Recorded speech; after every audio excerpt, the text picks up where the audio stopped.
Hey guys, tonight we're going to slide quietly into the lacquered corridors of feudal Japan, not with a sword in hand, but with a nose full of sandalwood.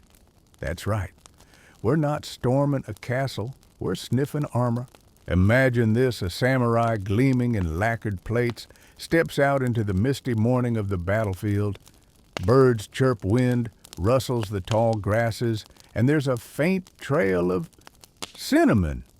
No, maybe yuzu peel. Definitely not blood. Strange, right? You expect sweat, maybe rust. What you get is fragrance. Layers of it. Warm spices, fragrant wood, and a whisper of something floral. It's almost rude how good this guy smells while holding a blade the size of a canoe paddle. So, before you get comfortable, take a moment to like the video and subscribe, but only if you genuinely enjoy what I do here. And hey, comment your location and the current time. I like knowing where my sleepy samurai are tuning in from. Now dim, the lights maybe turn on a fan for that soft background hum, and let's ease into tonight's journey together. You blink once, the tatami floor beneath your knees creaks softly as you kneel beside a wooden chest.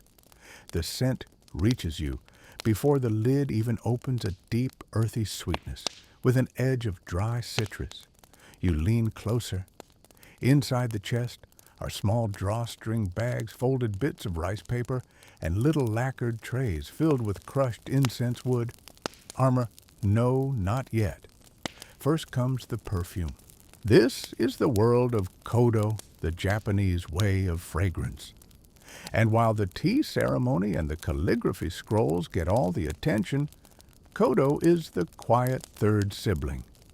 You don't talk much about her, but she's the one with secrets. And this is where our story begins. See, in the 14th century, being a samurai wasn't just about swordplay and yelling dramatically on horseback. It was about presentation, grace, cleanliness. And if you were really serious, you carried a signature scent in your armor hidden just beneath the layers of steel and lacquer like a whispered prayer. The samurai were warriors, yes, but they were also aristocrats. In many cases, they had more poetry memorized than confirmed kills. They appreciated nature subtlety, seasonal changes, and yes, fragrance.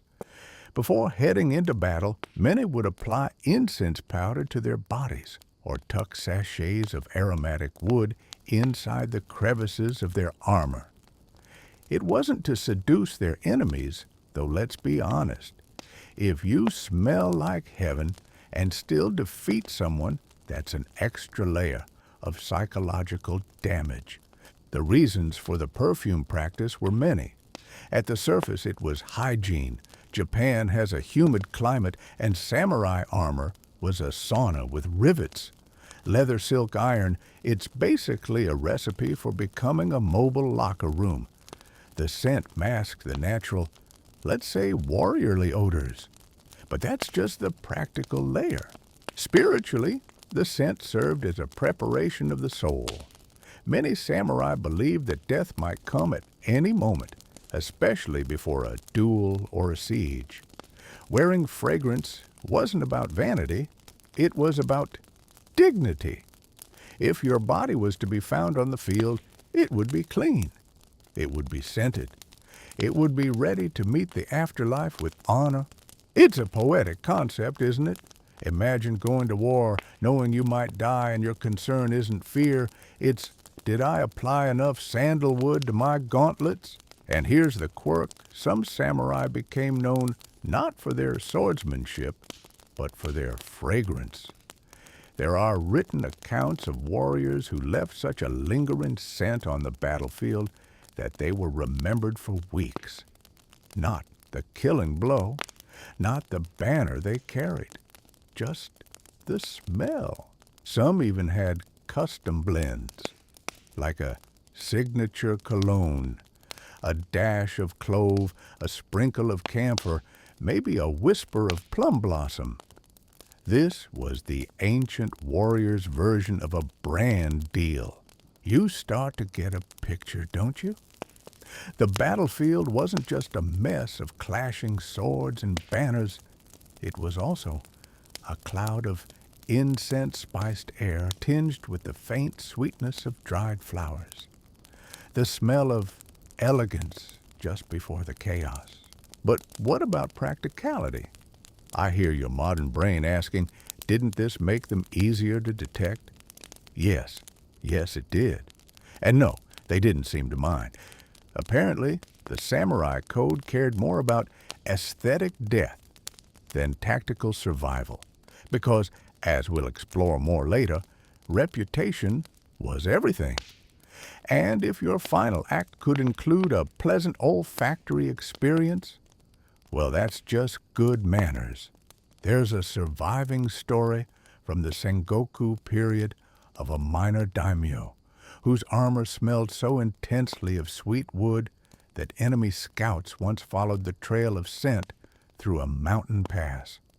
He lost the battle, but gained legend status for smelling like a summer shrine. Now here's your academic cliffhanger. Historians still debate whether these fragrance practices were widespread across the samurai class or more common among high-ranking elites. Some argue that kodo was a niche art reserved for ceremonial occasions, not battlefield use. Others suggest it was as common as polishing your katana. The historical sources are fragmented. They smell good, but they don't always speak clearly.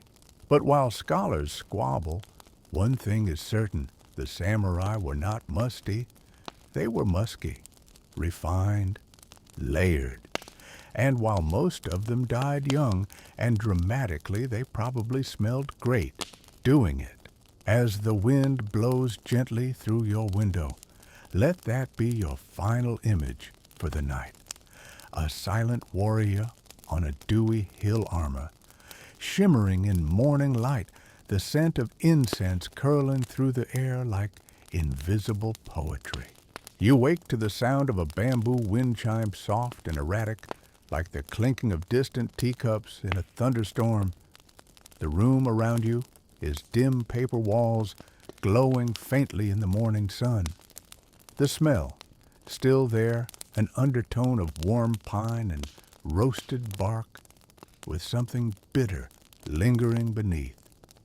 You stretch, but your joints feel stiff under armor. Imaginary, of course. You're just visiting. Today we're still right there, wrapped in the delicate folds of incense smoke and iron plates. But now, let's talk about the real day-to-day grime. Because for all their elegance, samurai were walking through mud, fighting, in rain camping, in straw huts. They were not immune to nature's less fragrant gifts, and yet somehow they still cared about how they smelled.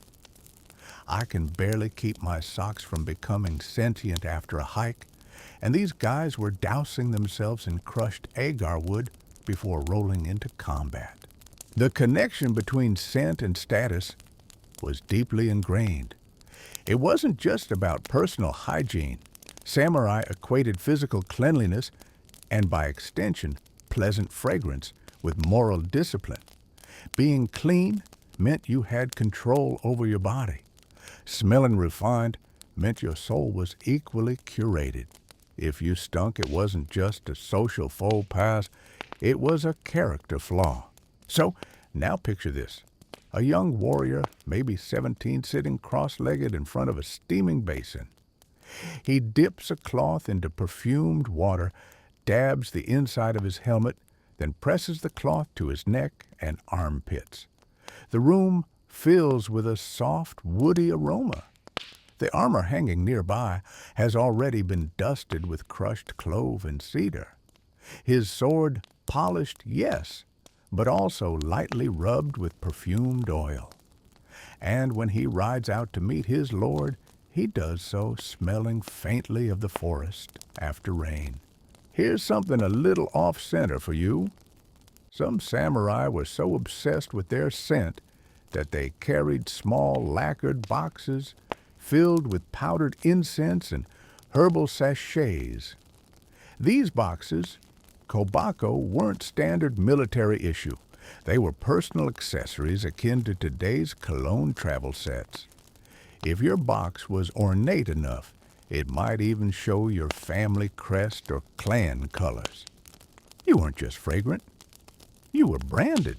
This leads to one of the stranger customs in historical records, the act of scent layering.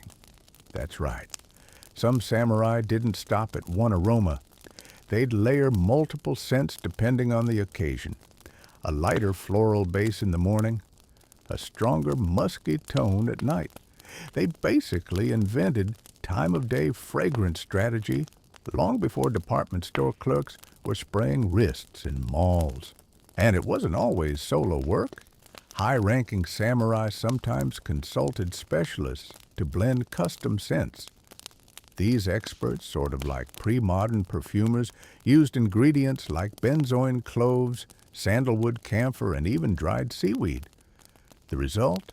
A scent that was part ritual, part status symbol, and part psychological armor. Because here's the thing, the battlefield wasn't just a place of death, it was a stage. And scent, however subtle, was a form of performance. Your enemies didn't just see you coming, they smelled your reputation.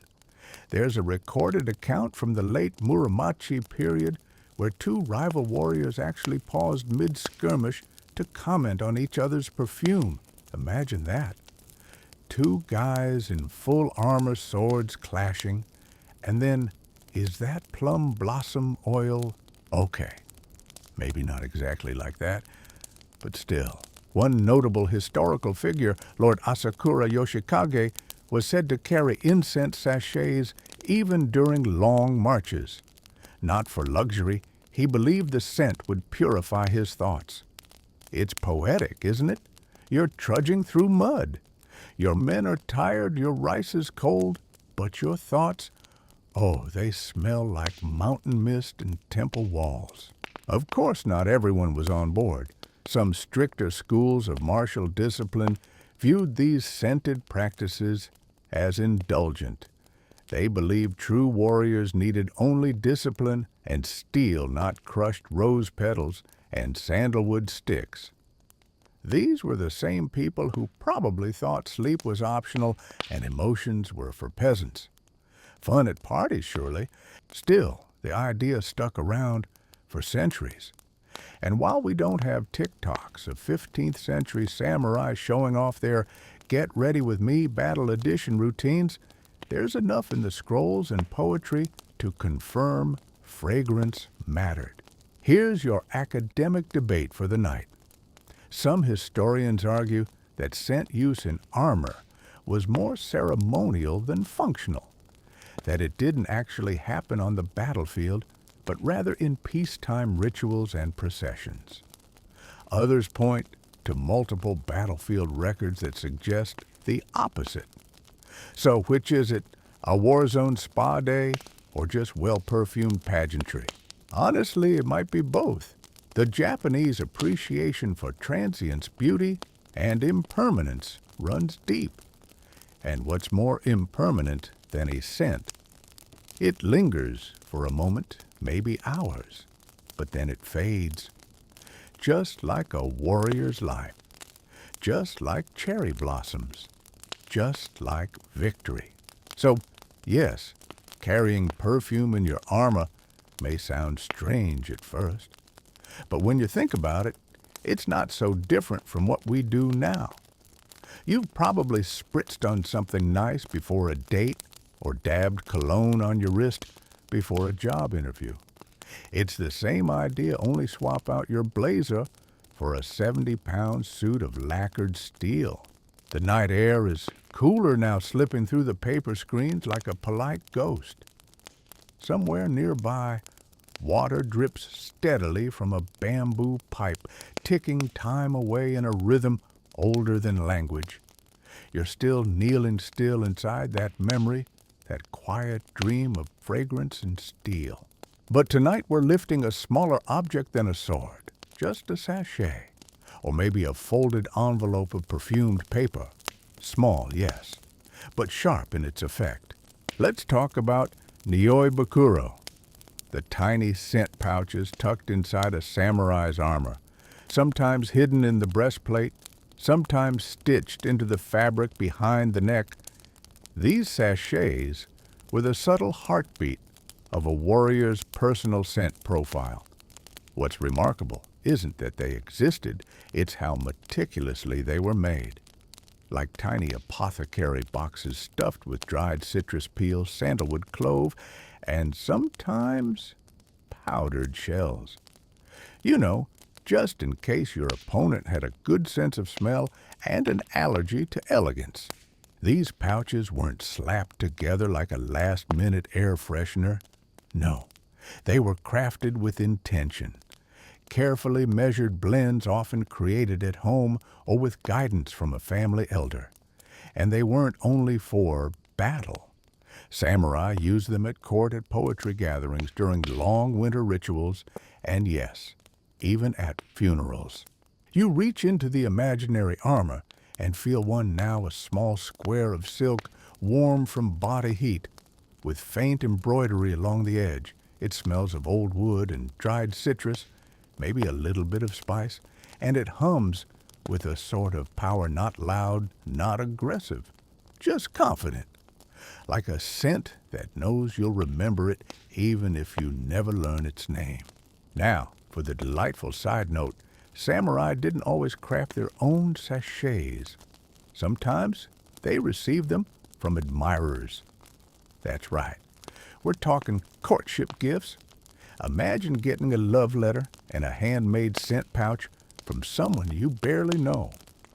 One poem, one glance across the temple steps, and suddenly you're carrying their fragrance into war. Romantic, slightly impractical, yes to both. And not all scent pouches were made equal. Some had tiny calligraphy slips folded inside with lines from poetry or Buddhist scripture. Others were decorated with family crests or embroidered with silk thread dipped in wait for it gold dust. That's right, scent with a sparkle. Which brings us to a fun little quirk. Some of the most famous samurai in history reportedly collected sachets like modern hobbyists collect enamel pins. You think I'm joking? There's a 16th century record of one general name redacted for drama who had an entire drawer of unused Nioi Bukuro. He didn't wear them. He just sniffed them on rainy days. And in some cases, scent was a game. Literally, there's a practice called ko-awase, or incense matching, where players would smell 2 or more sachets or incense sticks and try to determine whether they were the same or different blends, like sommelier training but with smoke. And let's be clear, some samurai were very competitive about this. One wrong guess, and your poetic reputation could be singed. Now comes the question that every modern reader quietly wonders, did all this ever get awkward? Imagine leaning in for a death strike only to get distracted because your opponent smells like bergamot and heartbreak. Or worse, he smells better than you. Here's an actual documented insult from the Edo period. He fought bravely, but smelled common. Burn, literally and figuratively. There's also the story, probably apocryphal but delightful, of 2 rival samurai whose scent pouches smelled so similar that they once confused each other in a night battle. Mistaken identity thanks to matching cologne. The stuff of ancient rom-coms. And that brings us to the academic puzzle for tonight. Scholars debate the role of scent in identity formation. Were these sachets an extension of the samurai's name, like a signature? Or were they a form of anonymous storytelling fragments of memory worn like invisible tattoos? There are arguments for both. Some claim samurai used scent to individualize themselves in a rigidly hierarchical society. Others believe the scent was about erasing ego, becoming part of a larger aesthetic harmony. Is fragrance about being remembered or disappearing gracefully? You lean back, the silk sachet still in your hand, and the scent deepens. Not stronger, just closer. You shift slightly, the armor in your mind rustling like dry silk. Outside, a cricket chirps, and for a moment it sounds like a fan clicking into its lowest setting. The rhythm of night continues unconcerned, unfazed. The kind of peace only a deeply perfumed warrior could carry into a storm. And that's where the contradiction lies, doesn't it? Because for all the steel and ceremony, the battle cries and bloodlines, these were still people who treasured beauty quietly, carefully, even especially when the world around them was chaos. If you've ever lit a candle during a stressful workday, congratulations! You've shared something with a 15th century samurai general, but the stakes back then a bit higher than Zoom fatigue. Let's look at something unexpected, the political implications of smell. Not everyone had access to the rare woods and spices needed to make a truly noble scent. Some materials were imported from Southeast Asia, like aloes wood and clove. These ingredients were expensive, difficult to obtain, and strictly controlled by shogunate policies. So if you smelled like rare incense, it wasn't just a preference, it was proof. You were connected, wealthy, trusted, allowed to smell like luxury. For lower-ranking samurai or ashigaru foot soldiers, the perfume game was trickier. They might rub their armor with dried tea leaves or local herbs, creating simple but still intentional scents. Was it as elegant? No matter, but it was earnest and culturally appropriate. After all, even the lesser samurai wanted to die with dignity. No one wants their ghost smelling like wet canvas. And what about post-battle rituals? You might assume everything was just sword cleaning and wound tending. But no. Sometimes a warrior would quietly burn a bit of incense near his armor, stand offering the scent as thanks to the spirits to fallen comrades or even to the armor itself. The idea that even your gear had a spirit worthy of fragrant tribute might feel foreign now. But it made sense in a world where everything from rocks to rivers was thought to carry energy. Here's where it gets extra weird, in the best way. There's a known practice in some aristocratic circles during the Edo period where armor was pre-scented by professionals. Think armor stylists. These scent artisans would blend specific powders or incense compositions designed not only to smell good, but also to match the personality of the wearer. Brash warrior, he'd get a sharp, spicy mix with ginger and sandalwood. Stoic, noble type, something drier, more restrained like cypress and pine. Shy, but deadly plum blossom with a pinch of musk. It's basically astrology, but with more science and fewer Mercury retrogrades. Imagine walking into battle smelling like melancholy nobility with a citrus top note. It sounds like a luxury candle, but in the 1500s it was psychological warfare.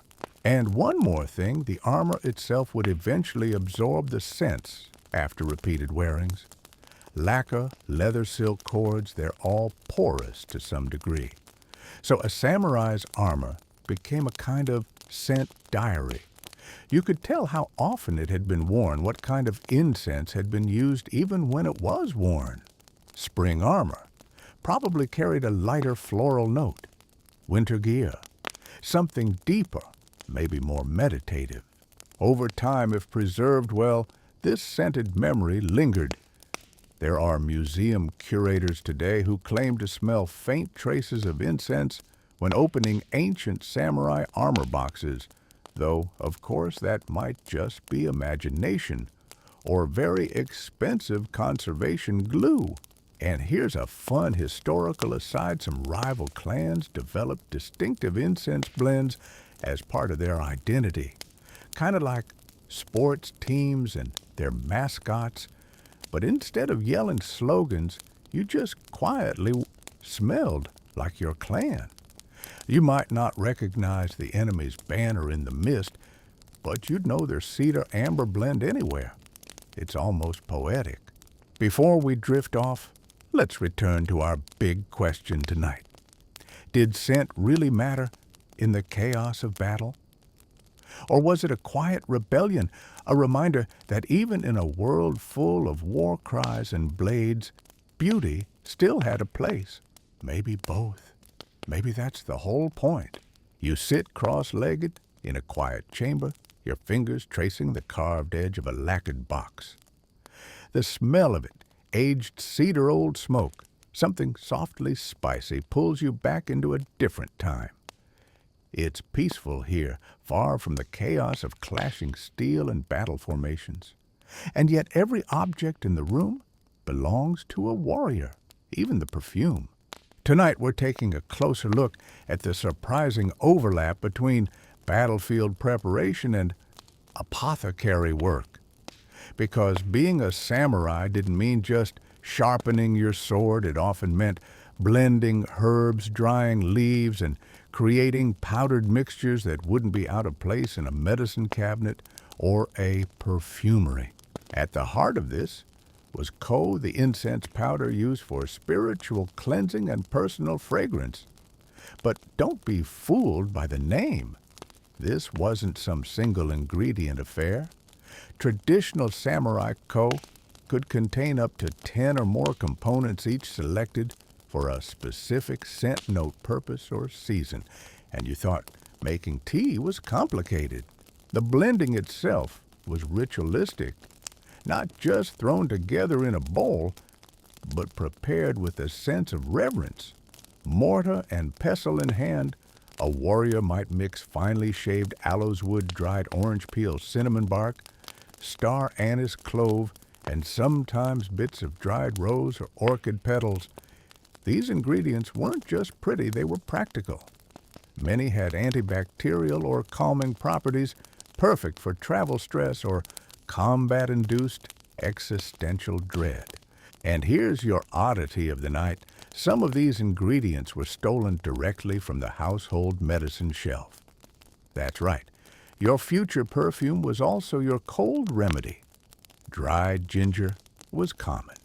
Camphor, too. If it could make your nose tingle or your sinuses open, it was fair game.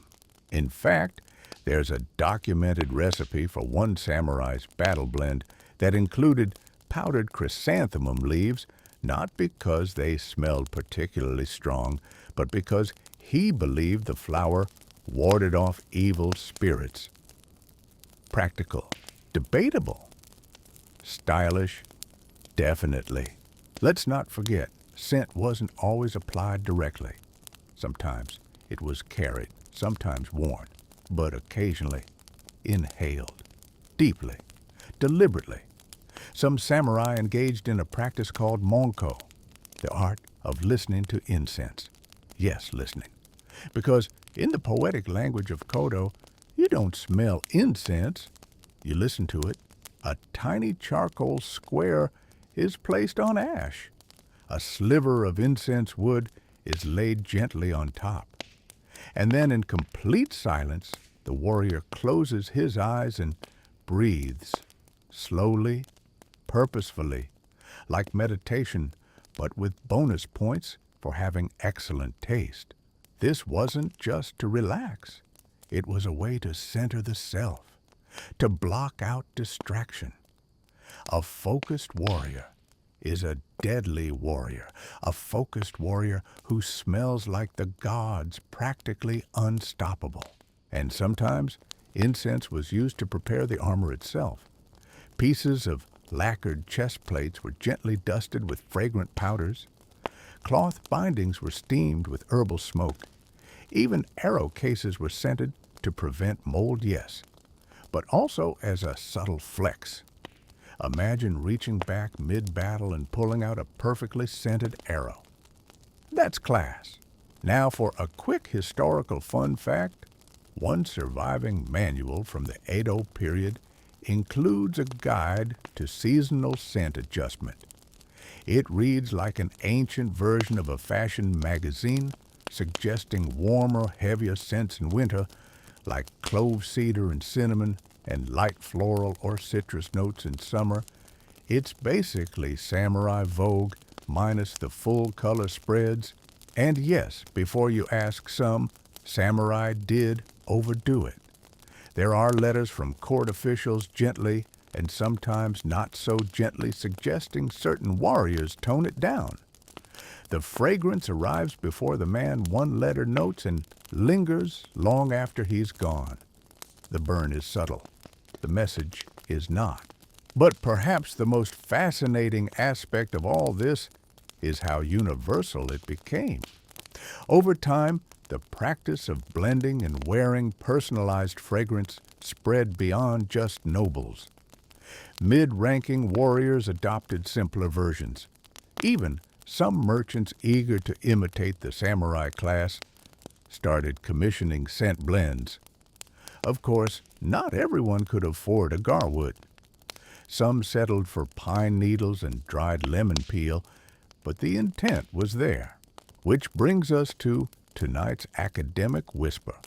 Was this evolution of scent culture a form of class dilution? Did the democratization of Kodo mark a decline in its sacred value or a rise in its cultural power? Some historians believe it lost meaning when merchants and townsfolk adopted it. Others argue that its widespread use cemented its place as a core thread of Japanese identity.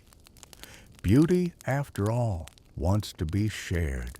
You breathe slowly now, imagining that tiny wisp of smoke curling through your own room.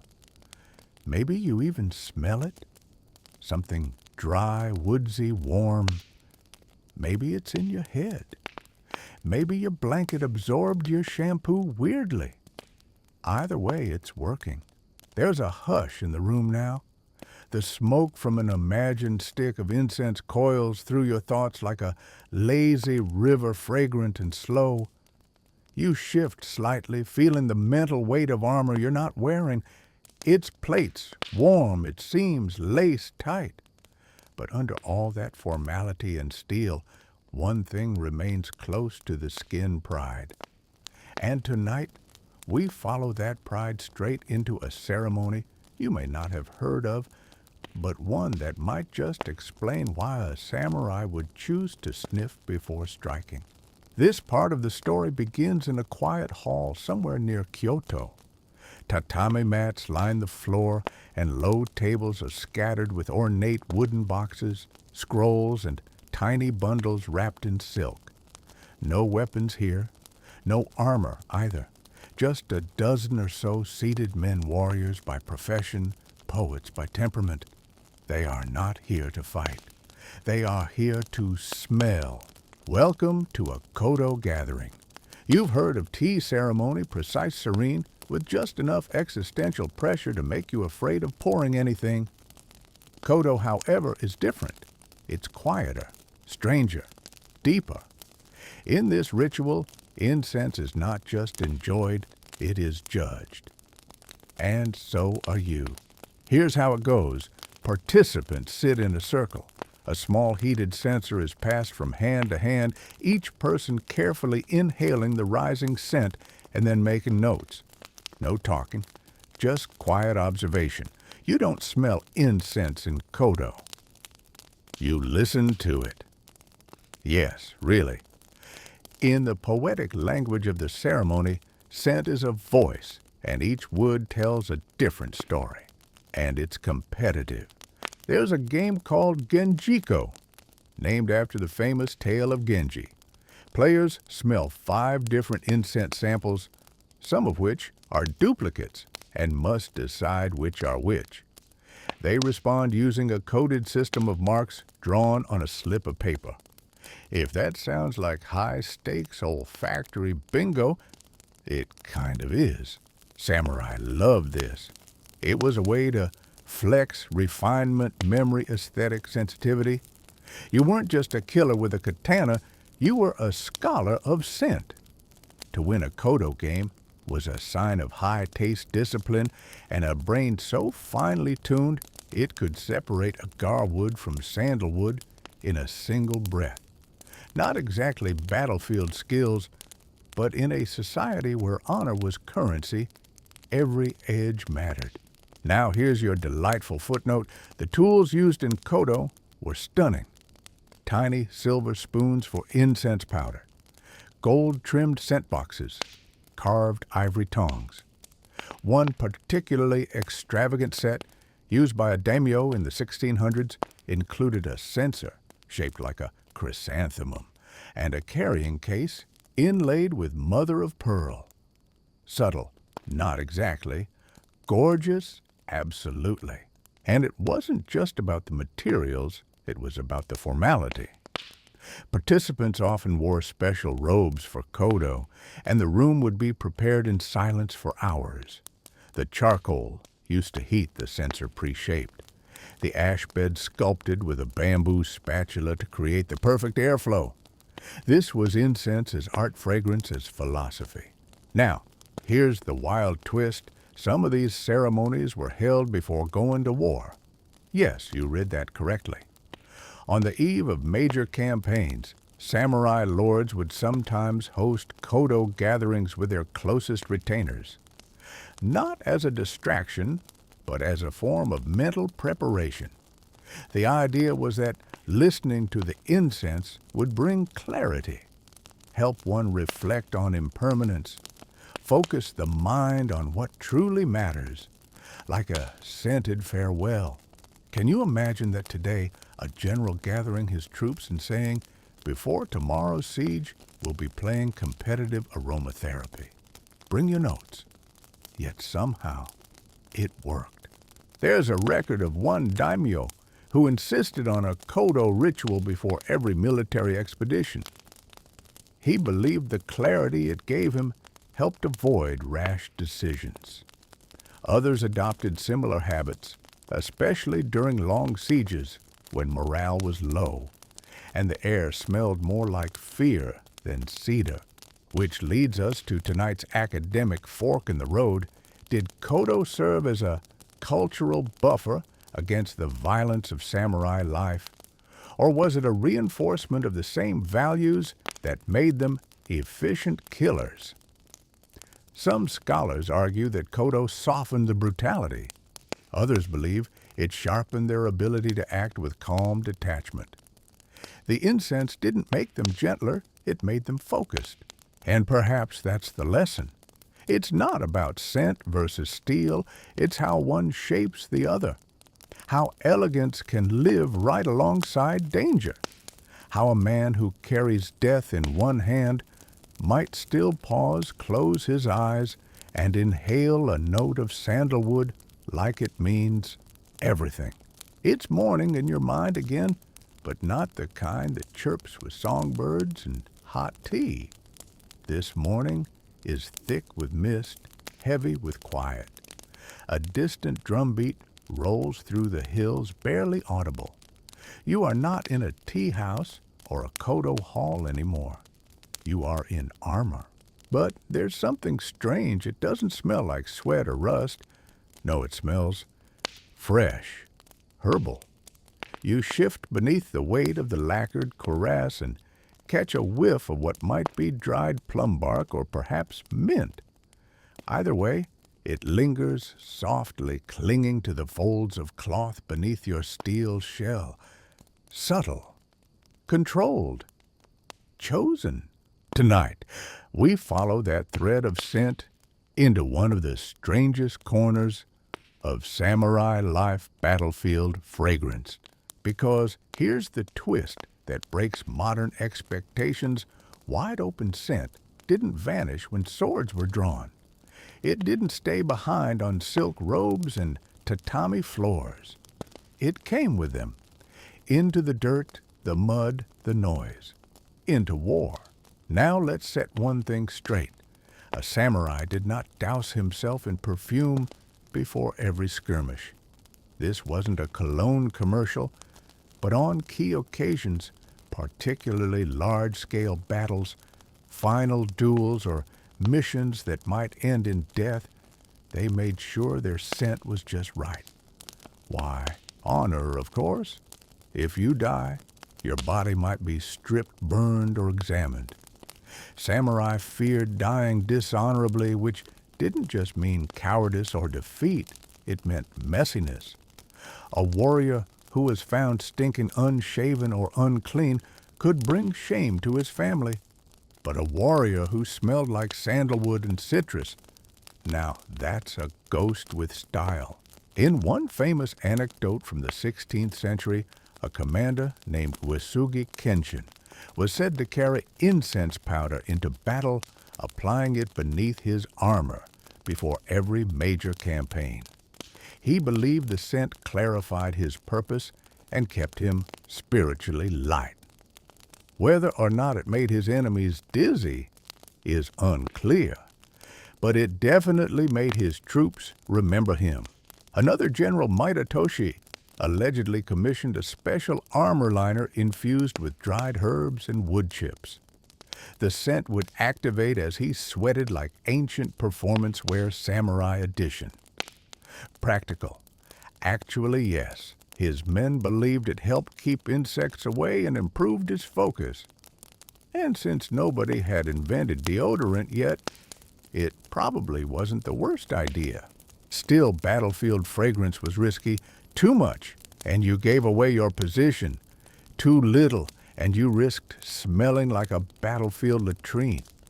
So some warriors developed a kind of scent discipline, knowing exactly how much to wear, where to apply it, and which blends were strong enough to linger without announcing your presence like a scented flare.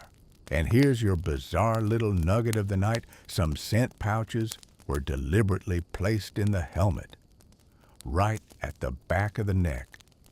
Why? Because that's where the breeze passed through as the warrior rode forward, like a personal fan diffuser strapped to your skull, a perfume in motion. Others tucked small tablets of incense into their sleeves, so when they saluted or reached for a weapon, the air would catch a hint of fragrance. Was it theatrical? Absolutely. But this was feudal Japan. Theatrics were half the point.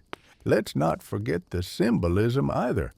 Scent became part of a samurai's visual identity. Some clans developed distinctive scent signatures, blends passed down across generations like family crests.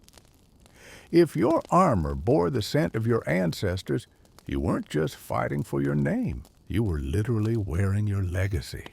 There's even record of a poem left behind by a dying samurai that reads, "If my blade is broken, let the cedar speak for me." Let that settle for a moment. The idea that even in death your scent could carry your memory forward. No inscription needed. Just breath and wood and time. Now from an academic angle, here's your puzzle. Some argue these fragrant rituals were mainly symbolic, more pageant than practicality. Others claim the psychological effect was real, calming nerves, focusing breath, helping samurai slip into a meditative, lethal rhythm. The line between ritual and readiness blurs. Which side do you take? Because while it might seem absurd today, walking into war with a pouch of jasmine, it made sense in a world where death could come at any moment and beauty was as sacred as blood. You're walking now, slowly. The path ahead is wide but silent, like no one has stepped on it for centuries. Trees arch overhead, their branches forming a green canopy that dapples the light. And through the leaves, a a scent floats down dry and sweet with a resinous edge. It's not flowers, not smoke, it's armor. Or more precisely, it's what the armor has absorbed. Because tonight, we're following the scent trail to something both poetic and mildly gross. The relationship between samurai armor and perfume over time. Let's be clear, armor wasn't disposable. It was expensive heirloom quality often passed from father to son. Some suits lasted generations, carefully stored in wooden chests and repaired after each campaign.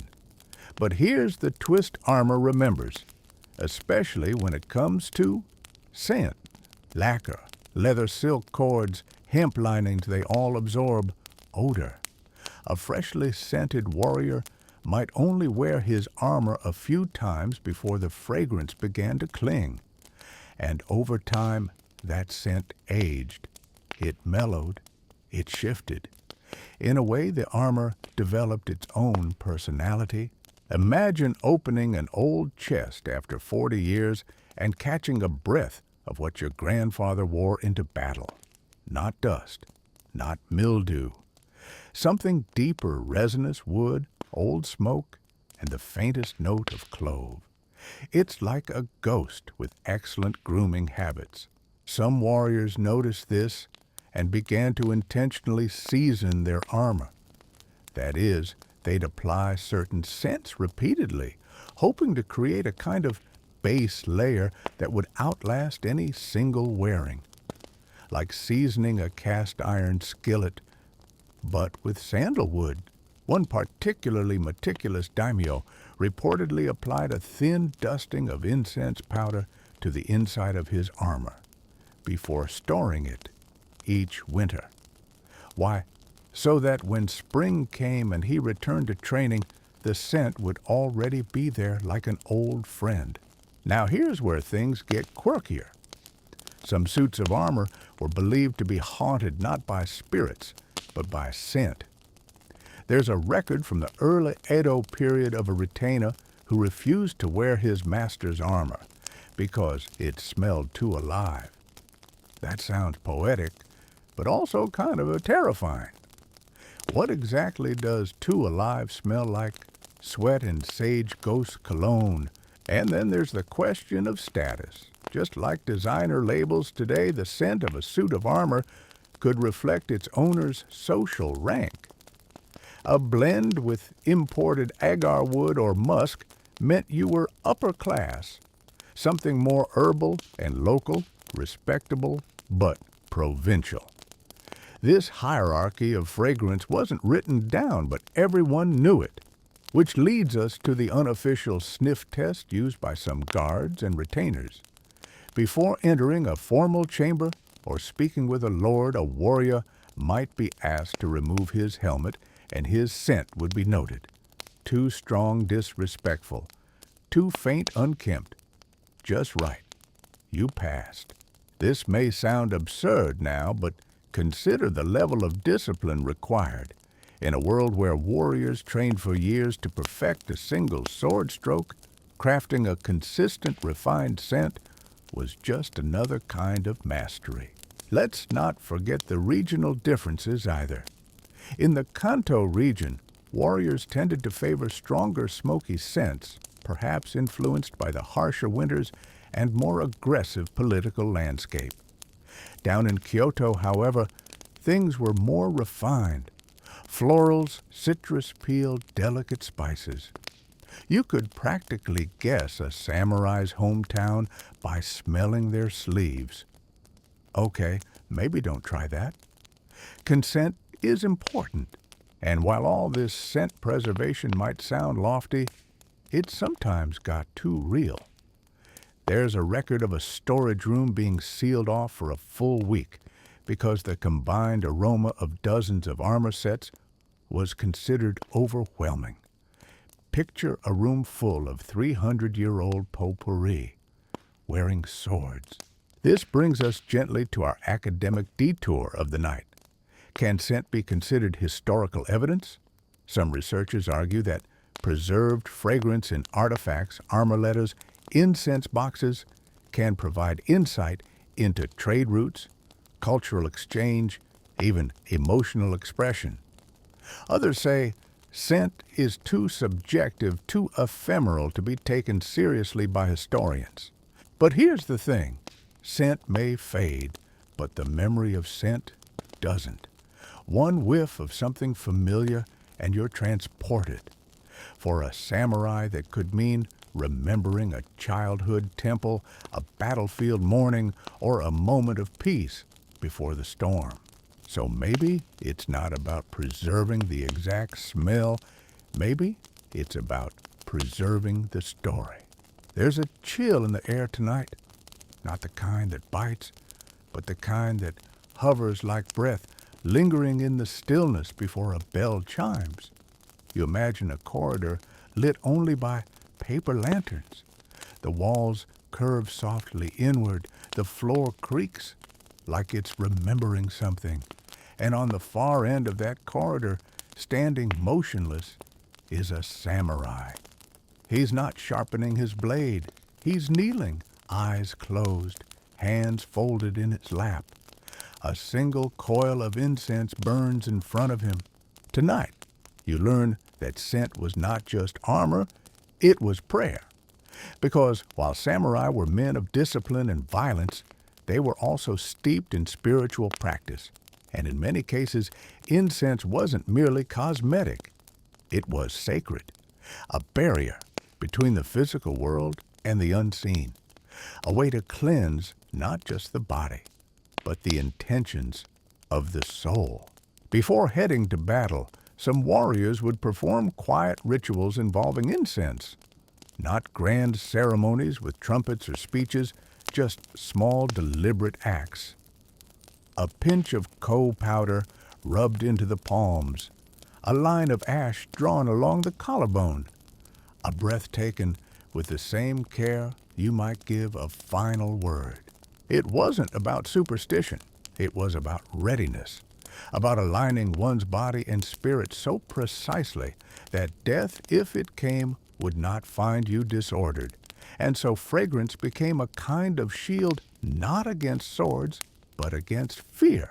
One surviving letter from a 15th century retainer describes his lord kneeling in silence while the room darkened around him, the scent of pine and cassia bark rising like memory. He wasn't meditating. He was preparing to die well, to leave a beautiful scent behind. It's difficult to overstate how deeply the idea of death with grace mattered. Samurai didn't just accept mortality. They rehearsed for it. They imagined how they would fall, what words they would say, how they would smell. And yes, sometimes those rehearsals included incense. There are accounts of warriors who traveled with tiny lacquer boxes of their favorite blend, not just for masking odors or calming nerves, but for ritual use.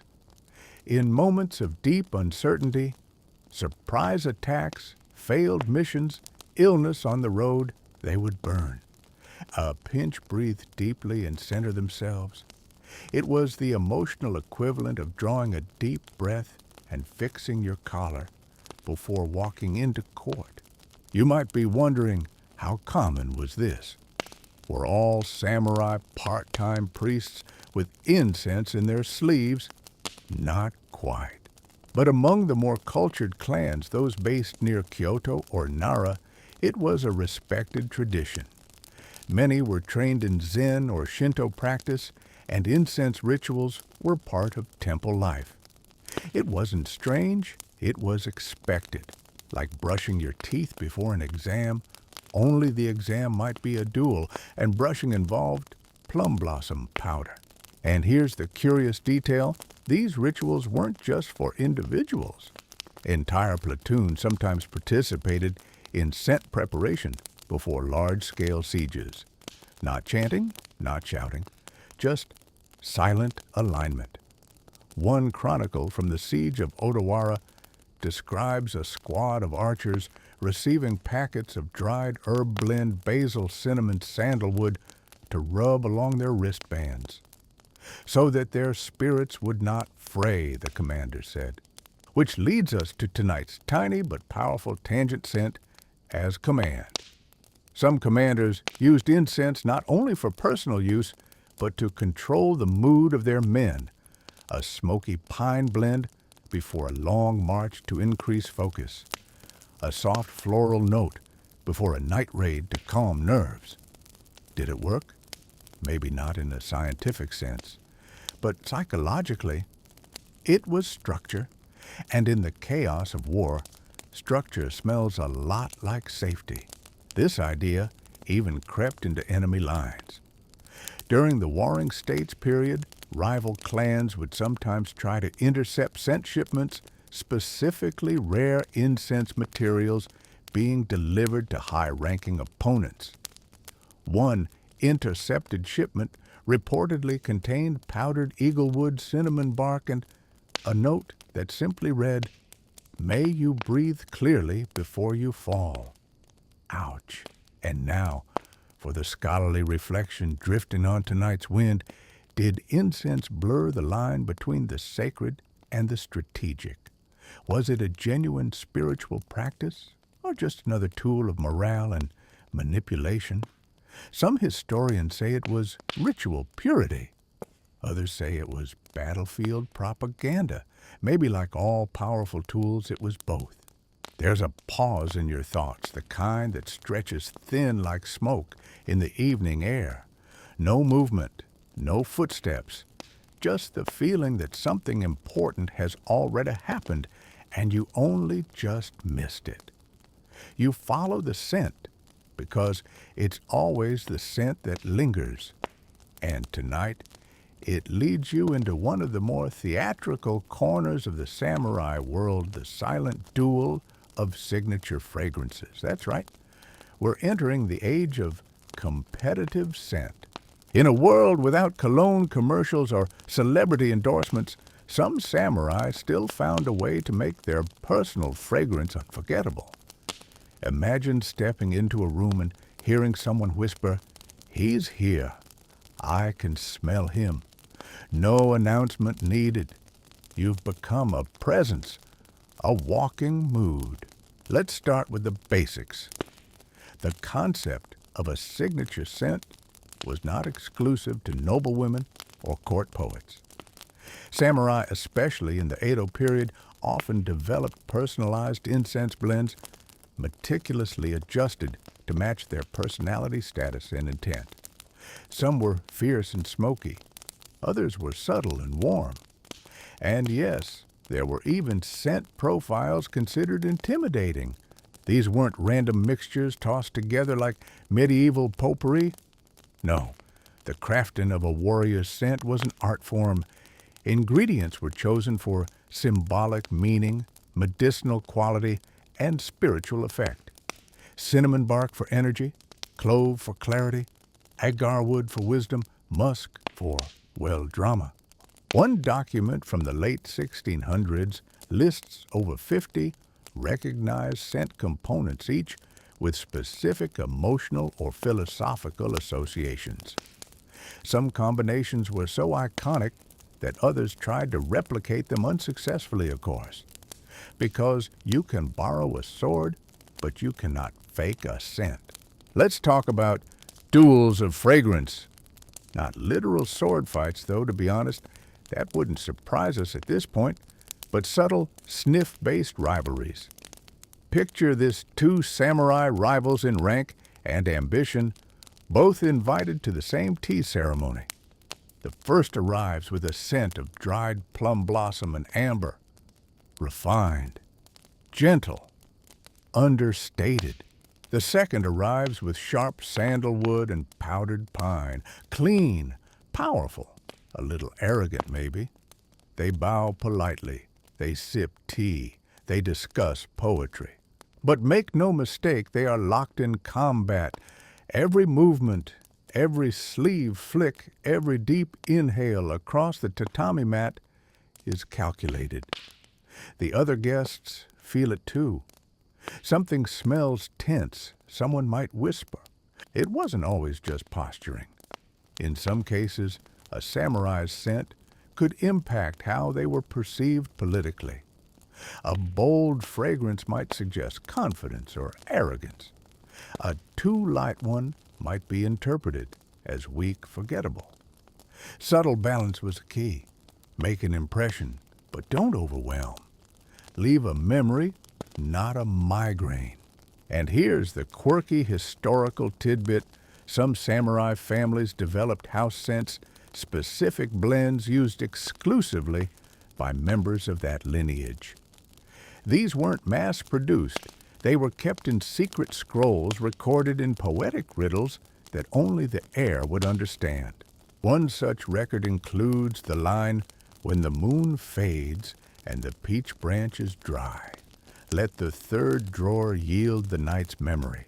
Translation: probably use the dried peach blossom and wood chips stored in the third drawer when preparing your ceremonial blend. Or maybe it was just an excuse to write cool riddles. Either way, mysterious and scented, classic samurai. Let's not forget the blend wars. Yes, you read that right. As scent crafting became more competitive, elite samurai began trying to outdo one another in originality. One blend might include rare imported materials like frankincense or Persian rose. Another might claim to replicate the scent worn by a famous general at his final battle. How anyone verified that is unclear, but you know how legends work. Occasionally, disputes arose over scent ownership. "That's my blend," one warrior might accuse. "You copied my cedar-anise ratio." Was this ridiculous a little, but also a testament to how deeply fragrance was tied to identity? And then, of course, came the pranksters.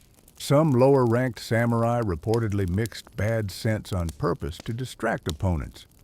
Not rotten-smelling, but oddly off-putting, overly sweet, powdery in the wrong way, like someone wearing a bakery.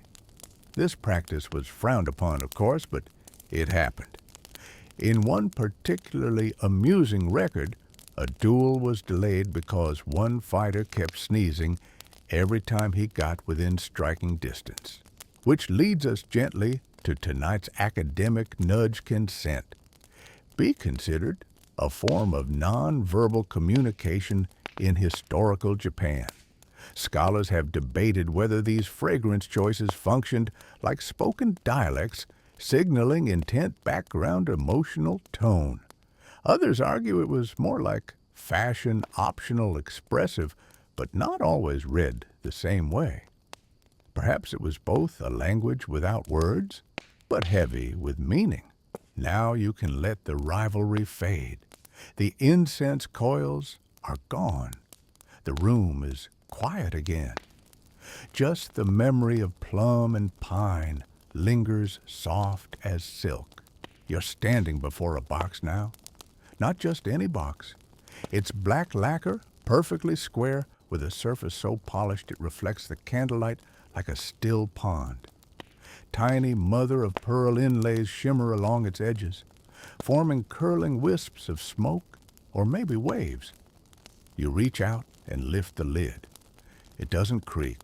It sighs. And inside, not a weapon, not a scroll, but treasure.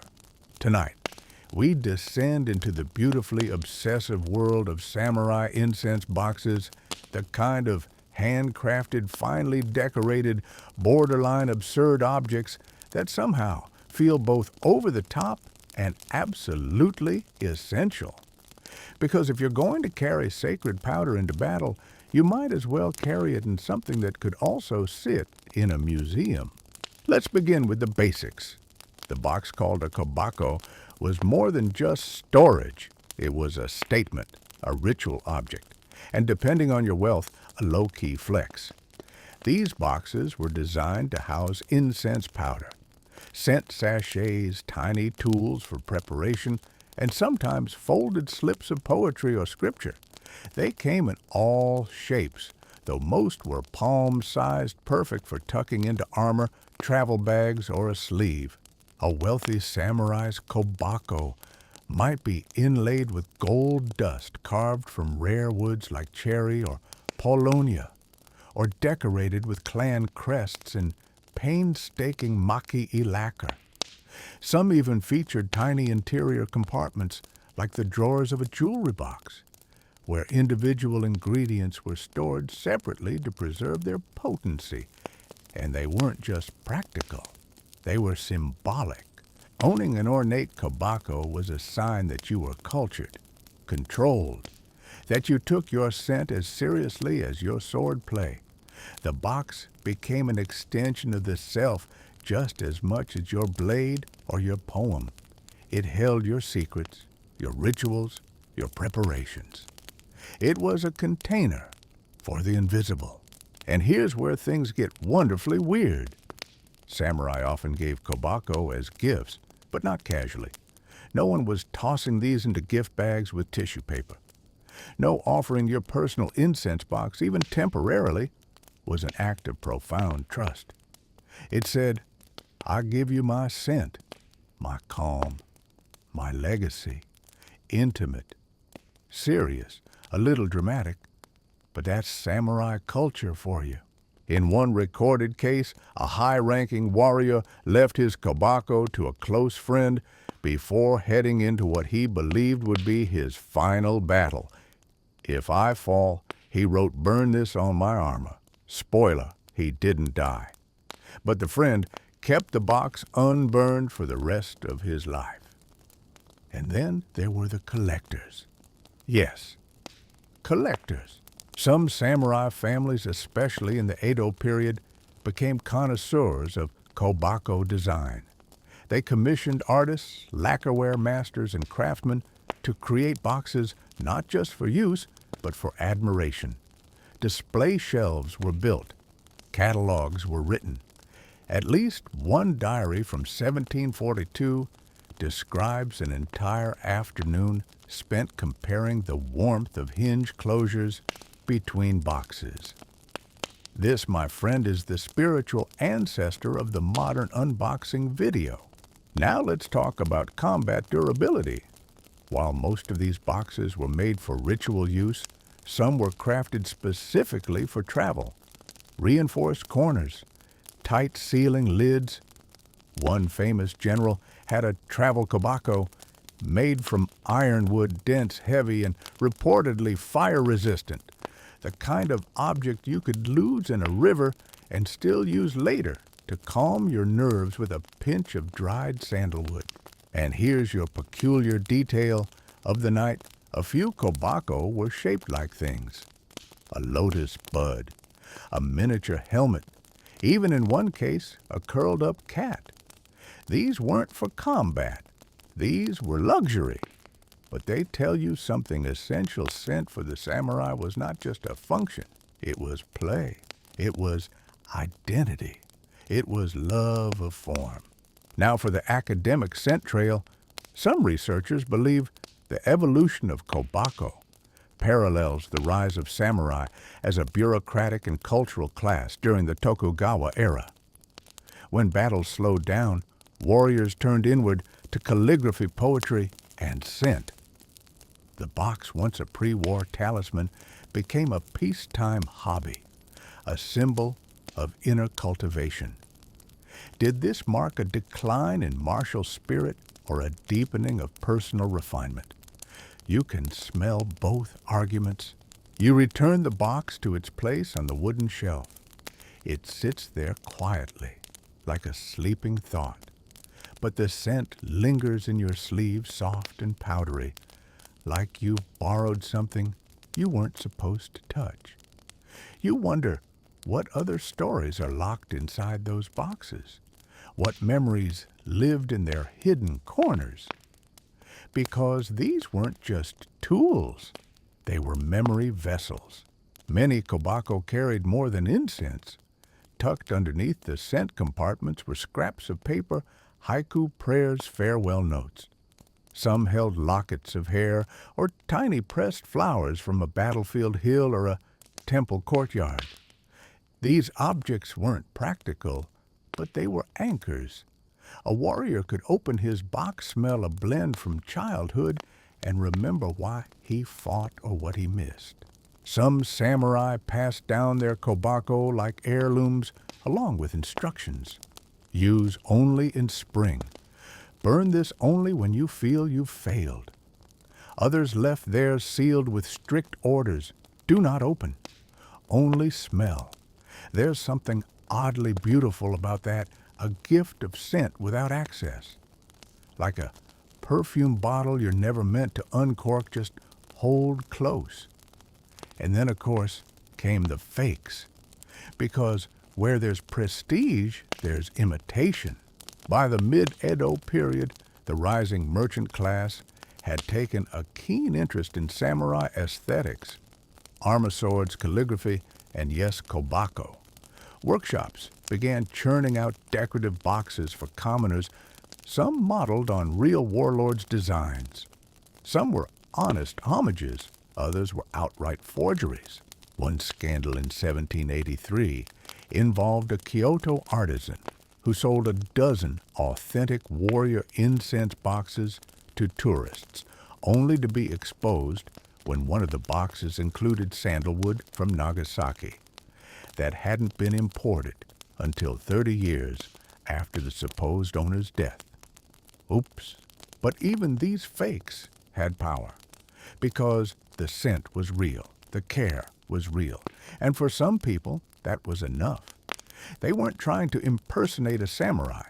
They were trying to capture the stillness, the pause, the quiet dignity of preparing something invisible, then trusting it to linger.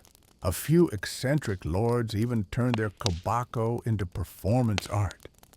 At seasonal gatherings, they would unveil new boxes like luxury brand drops, but with incense and poetry. Some hosted guessing games where guests would try to identify the scent ingredients by smell alone. Others challenged poets to write verses based only on the box's aroma. Does this smell like heartbreak? More like the last leaf in autumn. So sandalwood and denial.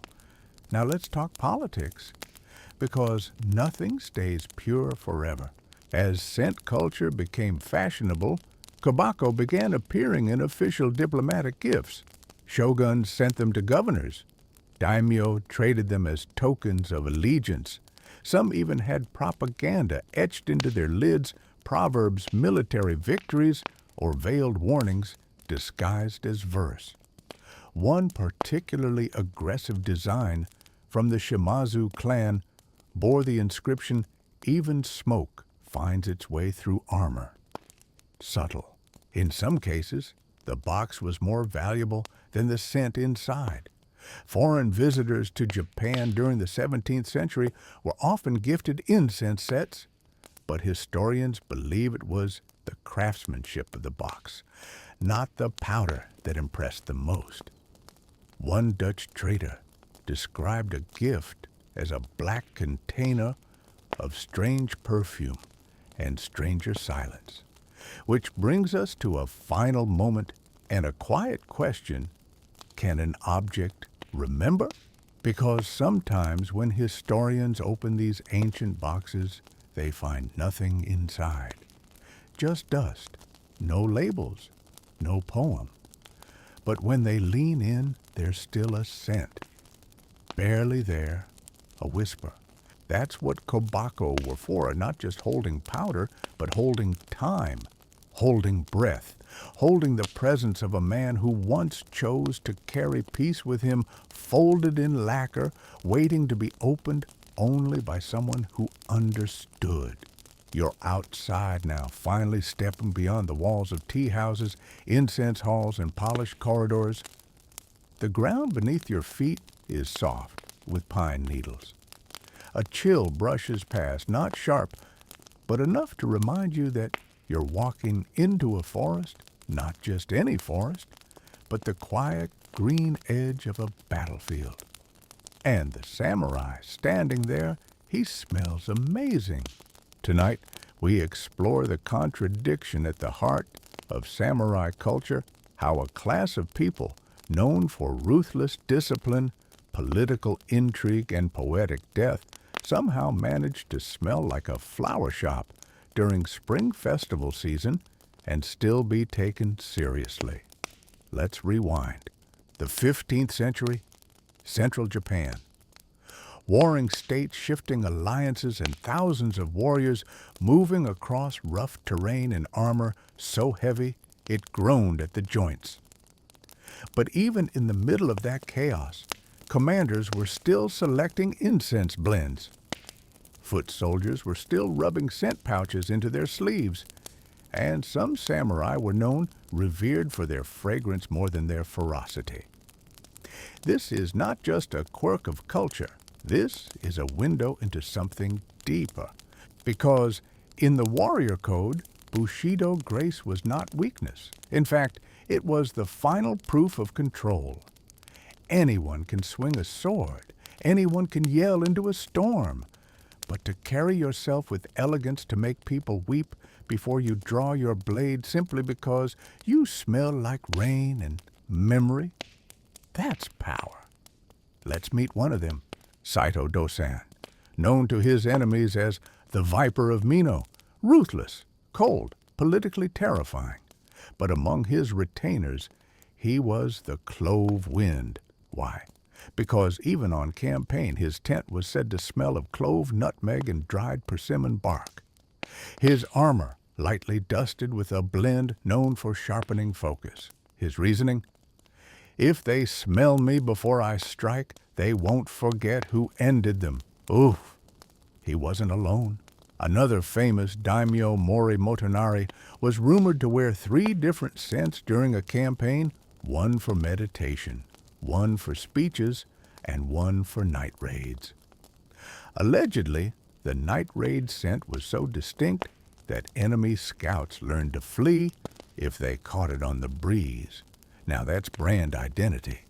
But here's the delightful twist. Not all fragrant warriors were so calculating. Some just like smelling nice. There's a minor historical figure named Lost to Time whose letters describe his favorite incense as a blend that reminds me of walking behind my mother during cherry season. He was not a famous general, not a poet, just a soldier who carried spring with him into battle. He died young, but the scent description lives on, which honestly is its own kind of legacy. Let's take a quick detour to battlefield etiquette. Yes, there was etiquette. In large battles, especially those involving high-ranking lords' duels, were often preceded by ritual introductions. You didn't just stab someone. You announced your name, your lineage, your right to be there, and occasionally your scent. That's right. There are a handful of records describing warriors who declared their incense blend before engaging. I am Hirotada of Suruga. I carry the scent of snow pine and scorched tea bark. Come test it. Whether that was considered cool or just theatrical is unclear, but no one laughed. And this leads us to the deeper reason behind the practiced transcendence. Smelling good wasn't about distraction. It wasn't vanity. It was about escaping the mud, the blood, the noise. If you could smell like a poem while standing in the middle of a storm of spears, then you weren't just surviving, you were rising above it. Now for your scholarly side dish. Historians still debate how widespread this practice was. Some argue that only upper-class samurai and court-affiliated warriors had access to the quality incense needed for these rituals. Others suggest that even low-ranking soldiers improvised their own versions using local herbs, pine needles, crushed citrus peel. Was it luxury or necessity? The truth probably lives somewhere in between. But perhaps the most fascinating side of all this scented warfare is how deeply it rattled the assumptions of outsiders. You see, foreign traders, missionaries, and early diplomats often described samurai as stoic, disciplined, cold-eyed men warriors bred for obedience and conquest. What they didn't expect was a society where a hardened general might refuse to wear his armor unless it had been properly scented that morning. There's a Portuguese account from the 17th century where a visiting envoy, after weeks of negotiation with a regional daimyo, finally witnessed him preparing for travel. He placed powder beneath his sleeves. The letter reads, and it smelled of wood and flowers. I believed this to be the practice of his women, but was told it was his custom even in war. It confused them. How could someone be both ruthless and fragrant?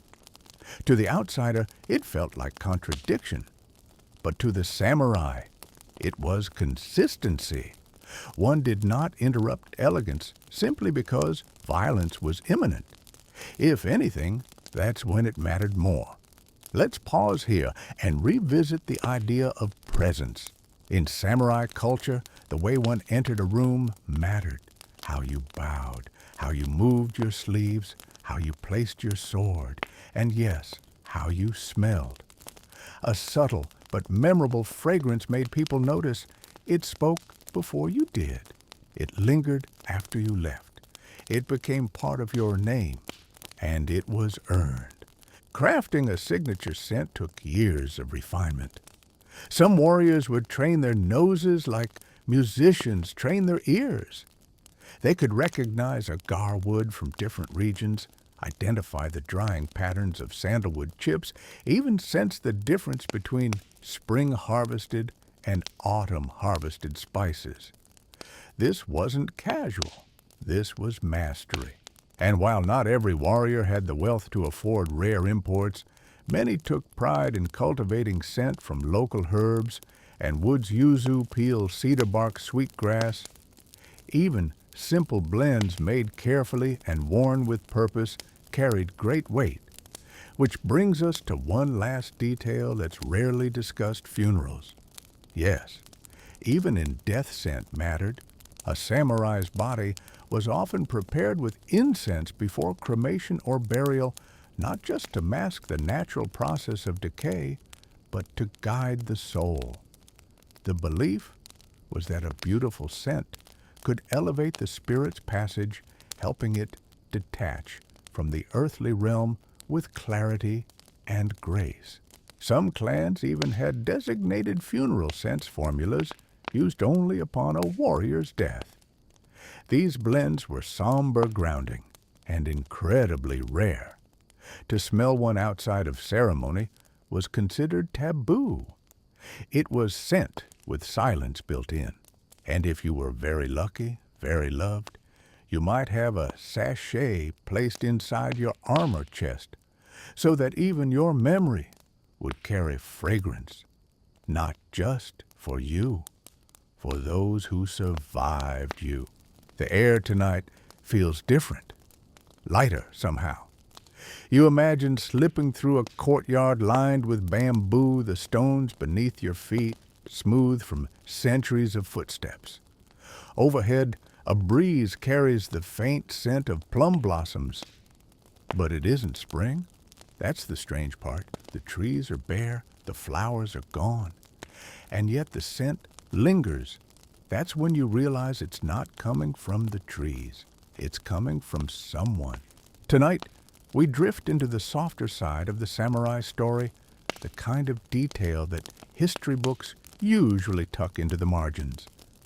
Because beyond the battlefield, beyond armor and incense boxes, lies something even more delicate: the intersection of fragrance and romance. That's right. Scent wasn't just for honor, it was also for love. In a culture where public displays of affection were limited, scent became a form of communication. You couldn't hold someone's hand in the street, but you could slip a sachet into their sleeve. You couldn't write a long love letter every week, but you could send them a folded envelope of perfume paper sealed with your favorite blend. If they opened it, inhaled, and kept it, that was a yes. Let's begin with a quiet courtship ritual that was popular during the late Muromachi period, the kogami. Translated roughly as incense letter, it involved writing a short poem or riddle on a square of washi paper, lightly perfumed with a specific blend. These letters were exchanged not through couriers or servants, but during social events, tea gatherings, poetry contests, or incense games. To receive such a note was a kind of invitation, not necessarily romantic, but not romantic either. The subtlety was part of the thrill. Imagine it. You're seated across from a fellow guest. A folded paper appears on your mat placed so carefully you're not even sure who left it. You open it. The paper smells of cinnamon and dried mandarin peel. The words inside are cryptic. In the shadow of the moon, I mistook your silence for distance. That's not just a line. That's a move. And samurai, well, they had feelings too. Many were trained in court poetry and the literary arts. Expressing longing through scent and verse was seen not as weakness, but as elegance. Restraint was admired. Overstatement was vulgar. A single line of poetry, paired with the right fragrance, could do more than an entire speech. There's even a famous anecdote from the 17th century about a young warrior who fell in love with a noblewoman during a spring incense game. She correctly identified every blend, even the trick scent. Impressed, he slipped her a sachet with a poem stitched inside. She responded by wearing the same scent during her next temple visit. That was it. No confession, no proposal, just scent silence and shared breath. They married 2 years later. Let's not pretend it was all innocent. Scent could also be seduction. One scandalous trend in the Edo period involved samurai crafting evening blends, incense mixtures intended to charm, disarm, and leave a memory that would cling long after they'd left the room. These blends often featured floral top notes, cherry iris, plum blossom, layered over a warm, lingering base of sandalwood or musk. Some even had nicknames. One blend designed by a particularly poetic swordsman was known as First Rain on Silk. It was said to evoke the feeling of unexpected touch. Another more infamous went by Regret at Dawn. I'll let you figure that one out. Of course, all of this brings us to tonight's scholarly whisper. Did fragrance blur gender roles in samurai society? Some historians argue that by embracing scent and poetry, samurai engaged in a kind of gender balancing, a refinement of the self that included both masculine and traditionally feminine traits.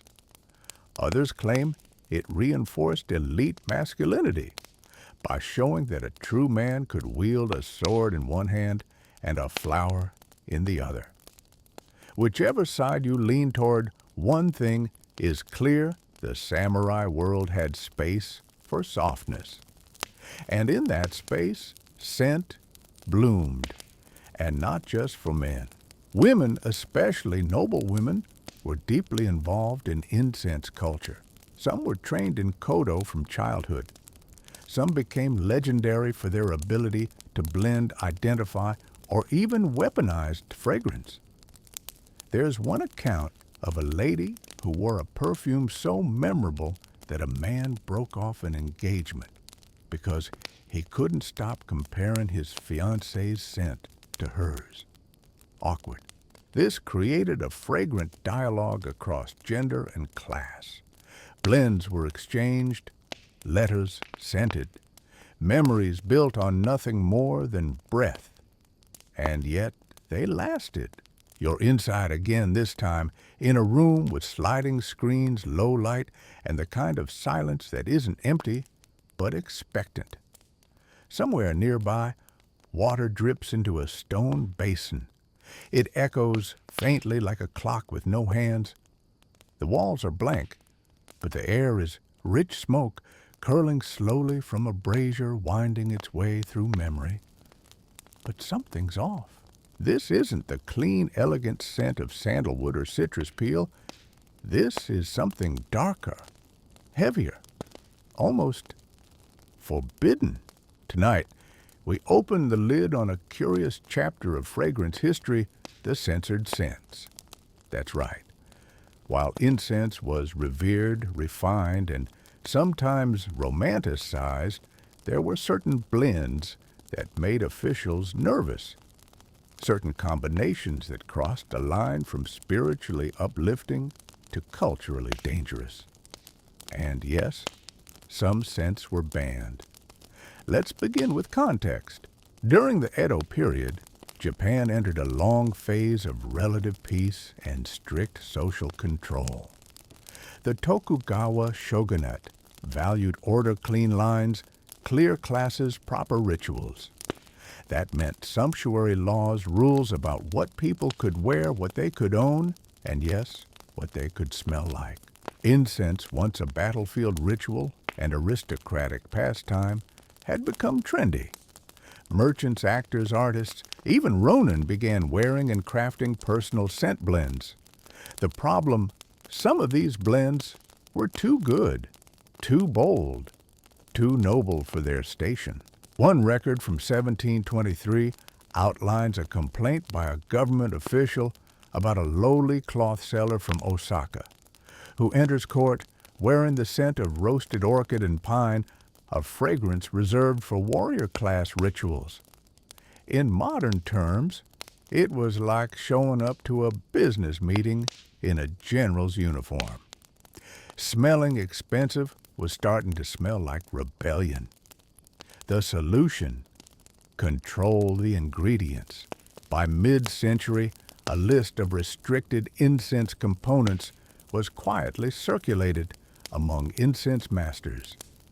Certain imported woods oils and powdered resins, especially those with intense lingering effects, could only be sold to approved nobles or licensed kodo schools. Anyone else caught using them faced confiscation, fines, or in rare cases, public embarrassment.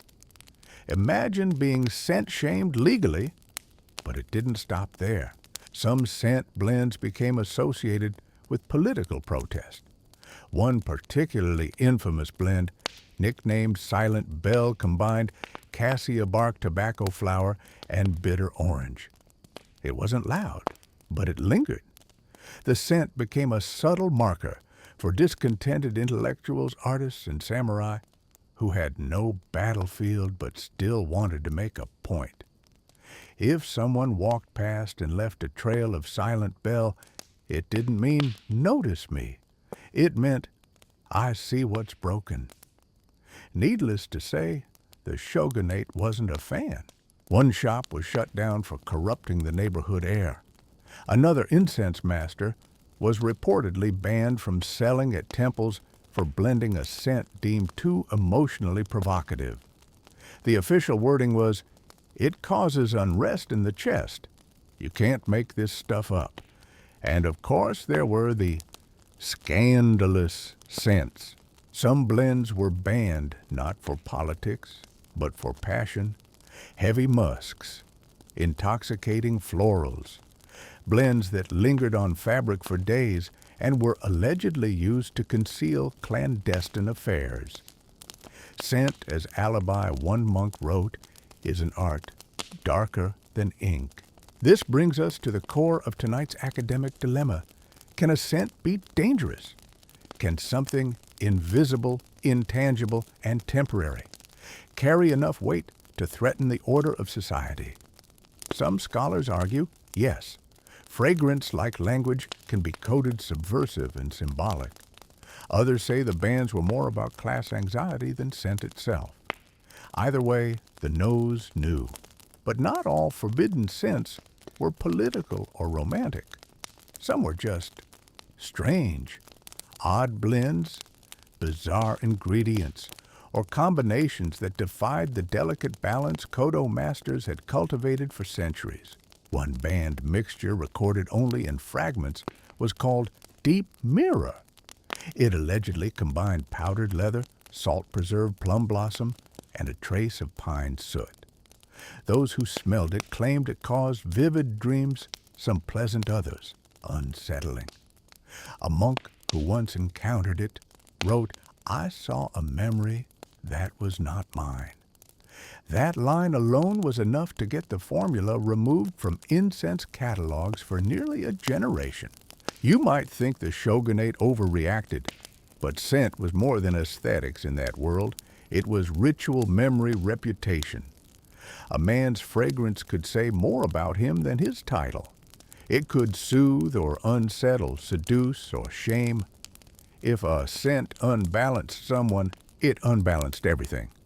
Some incense artisans leaned into this, quietly, in back rooms, after hours, in the margins of a Kodo school's logbook. From 1751, there's a penciled note, mixed plum ash with burned rice skin and sake leaves. Smells like an apology. No one else should know. What does an apology smell like? Maybe regret, maybe warmth, maybe silence. And here's a cultural twist. While samurai were known for clarity and precision, the forbidden scents often aimed for ambiguity. A blend that didn't quite resolve. A fragrance that shifted depending on time of day or room temperature. Some describe these as haunted incense, not because they were evil, but because they made you feel something you couldn't name. It's no wonder the authorities tried to suppress them. You can't control what you can't define. This censorship had consequences. Some Kodo masters, rather than destroy their blends, hid the formulas in coded poetry. A common technique was to assign ingredients to nature metaphors.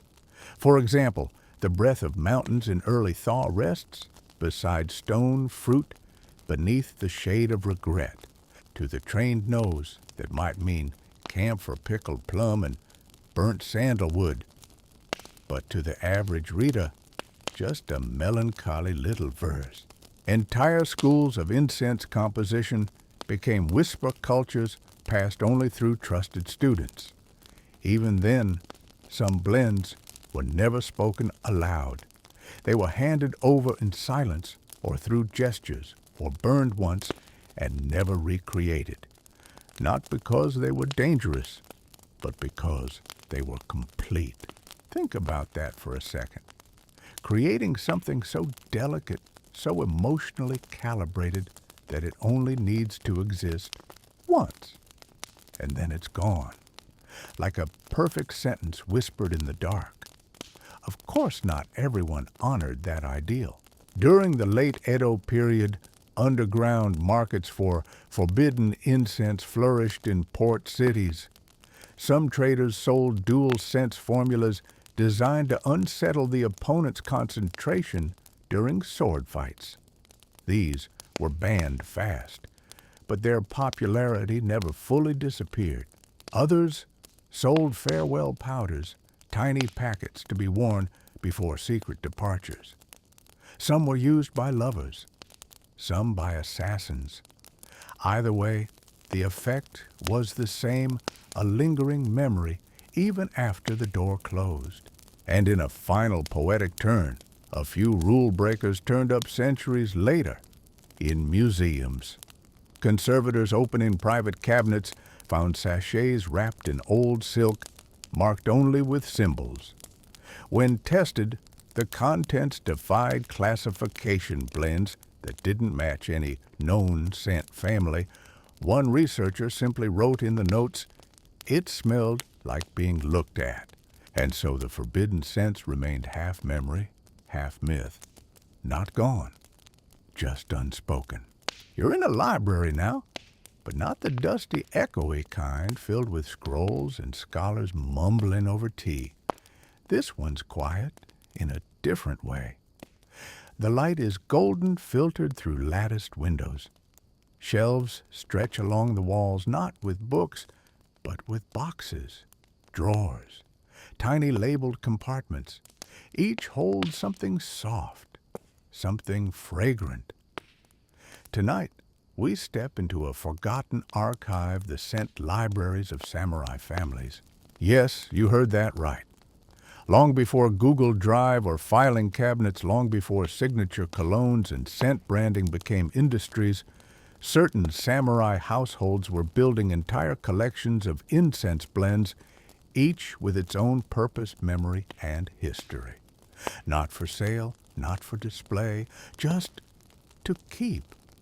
Imagine walking into a room where every scent is a story. One drawer holds a blend titled Early Snowfall at the Temple, a soft combination of camphor-dried rice husk and cedar leaf. Another is labeled Return from the West Gate, earthier, heavier, with traces of moss and burnt orange peel. You open a third, and the label simply reads, Silence After Goodbye. These weren't just fancy names, they were records, markers of emotion, of events, of people. Some families created them for personal milestones, births, deaths, weddings, long separations. Others built blends to mark seasons, distinct scents, for the first frost, the end of plum blossom season, or the rising of summer fog. The incense was burned once to mark the occasion, then preserved like a pressed flower or a sealed envelope, a time capsule in powder form. And here's the striking thing, they rarely use these again. These weren't meant to be repeated, just remembered. Some scent drawers were never reopened. Some were sealed permanently, their recipes deliberately unrecorded. They became sacred, fragile, a reminder that not every moment needs to be relived. Some are just scented. Let's not skip the drama, though. One of the most famous scent libraries belonged to the Arima clan. Their archive reportedly held over 400 unique blends, each one accompanied by a calligraphy slip and a family crest stamp. The collection was kept in a special annex of their main estate, heated in winter, sealed in summer, and opened only during the new year. Why? Because scent, like memory, can decay. Exposure dulls it. Mishandling erases it. And so the Arima clan treated their incense archive like a living person given rest, respect, and ritual. There are stories, half legend, half ledger, of rival clans attempting to steal scent formulas from one another. One tale describes a family retainer sneaking into a rival archive disguised as a cleaning boy, only to leave with a pinch of powder, sealed in a paper straw. What did he steal? A blend called Water After Swordplay. It was never recreated, possibly because no one could figure out what steam-cured sandalwood meant. Others got more creative.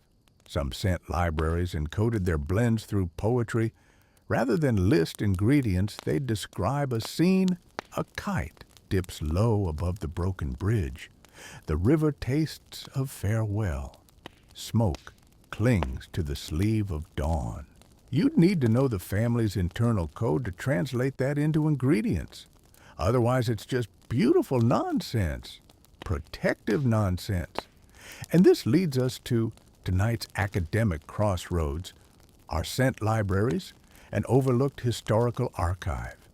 Some scholars argue they're emotional records just as valid as letters or paintings. Others caution that because scents are subjective and decay over time, they're too unstable to count as evidence.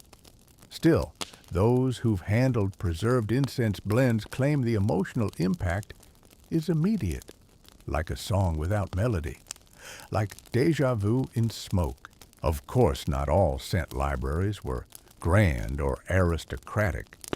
In smaller households, especially among lower-ranking samurai, fragrance records were humbler, but no less meaningful. A father might keep a single envelope of his wedding incense tucked behind a shrine. A retired swordsman could write down a memory scent from the battlefield, not to boast, but to remind himself of what it cost. There's a recorded example from a modest samurai home near Edo, a small wooden drawer containing only 3 blends. The labels: Mother's Lantern, Rain, Before I Left, and simply Forgiven. No ingredients, just emotion. That's all they needed. And then there were traveling scent scrolls. Yes, scrolls. Some warriors who couldn't afford full boxes would instead document their blends in writing with instructions on how to recreate them in the future. These scrolls were often passed between close friends or students. Some were even buried with their owners with a note that read, "No one else will understand this one." Some were never meant to be understood. That's what made them powerful. You may be wondering, were there scent masters, archivists, librarians of incense? The answer is yes. They were called Koshi incense specialists, trained not just to blend, but to remember. These were often monks, poets, or retired warriors who had spent years studying the art of aroma and emotion. Some were hired by clans to build or maintain family libraries. Others traveled offering guidance to those starting their own collection. There's even mention of an elderly Koshi who claimed he could identify over 600 distinct scent combinations blindfolded. People thought he was exaggerating until he correctly identified a long-lost blend called Widow's Garden just by sniffing a box that hadn't been opened in 80 years. Not all scent memory was noble. Sometimes it was survival. During times of famine or civil unrest, some families would burn symbolic blends instead of real offerings. They'd mix crushed bark with ash and dried herbs not for aroma, but to create the illusion of abundance. It wasn't about deception. It was comfort, a way to keep tradition alive when everything else had been taken. One letter from a starving village reads, "We have no rice, no candles, but I burned the last of my pine blend, and the children smiled. It smelled like New Year." Sometimes a scent isn't luxury, it's hope. As you absorb this, you start to realize what these libraries really were: emotional maps. Records of grief, joy, change, regret, resilience. Not cold data, not numbers, but moments smoked into powder, folded into drawers, waiting, and they lasted. Some of these scent libraries are still intact today, hidden behind temple walls, locked in family altars, protected not by locks, but by reverence. They are not public. They are not advertised. They are legacy, not loud, not grand, just present. So tonight, you ask yourself, if you could preserve a scent, just one, what would it be? Not your favorite perfume, not someone else's memory, but yours.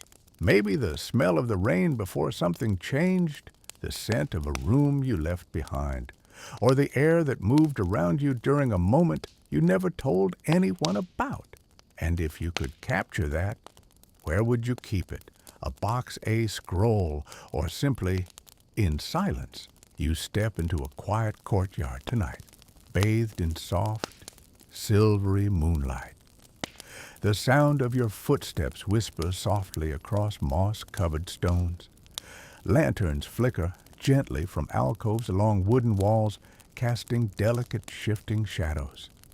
In this tranquil space, your attention catches on something subtle, a fragrance drifting in the air, refined and carefully crafted. And suddenly, you understand here, scent is more than just pleasant. It marks who belongs and who does not. Tonight, we delve into something intriguing, a hidden yet powerful part of samurai society: fragrance as a symbol of social hierarchy. To you, perfume might simply be personal, a scent you choose because it reminds you of summer or comfort or someone special. But to a samurai in feudal Japan, scent had deeper implications. It wasn't just about personal preference, it was about class status and identity. You see, fragrance was carefully controlled, much like clothing or weaponry. Certain scents, especially rare or exotic ones, were reserved exclusively for the highest-ranking samurai or noble classes. Commoners caught using these special fragrances faced severe consequences, sometimes fines, sometimes public humiliation, sometimes worse. Why? Because scent, unlike silk robes or jeweled accessories, was invisible yet unmistakable. You couldn't fake fragrance, and it spoke volumes about your place in society. To wear an expensive scent without permission wasn't just vanity, it was an act of rebellion. Consider agar wood, known in Japan as ginkgo. This richly aromatic wood was incredibly rare and expensive, imported from Southeast Asia, often costing more than gold by weight. Samurai and aristocrats who wore agar wood blends weren't simply choosing something luxurious, they were actively marking their status. Lower-ranking warriors or townspeople trying to replicate it risked accusations of pretending to belong to a higher class. A record from Kyoto in 1702 describes a scandal involving a merchant who had acquired agar wood illegally and wore its distinctive scent to a local festival. Outraged nobles demanded punishment, not because the man had harmed anyone, but because he disrupted the social order. Authorities eventually confiscated his scent supply, and the merchant spent months apologizing to offended aristocrats. Even within samurai ranks, fragrance became a subtle but unmistakable marker of hierarchy. High-ranking warriors used specific blends that their retainers or foot soldiers were forbidden to copy. Each clan or family often had signature scents, carefully guarded formulas that passed from generation to generation. One Edo period manual explicitly warns lower-ranking samurai against wearing blends reserved for their superiors, noting sternly, "To steal fragrance is to steal identity. A man who steals identity is no warrior." But how exactly did samurai maintain scent exclusivity? First, incense merchants carefully controlled sales of rare materials. Certain dealers specialized in supplying only noble families or the shogun's court. These merchants knew their clients by name, refusing to sell premium ingredients to anyone outside authorized circles.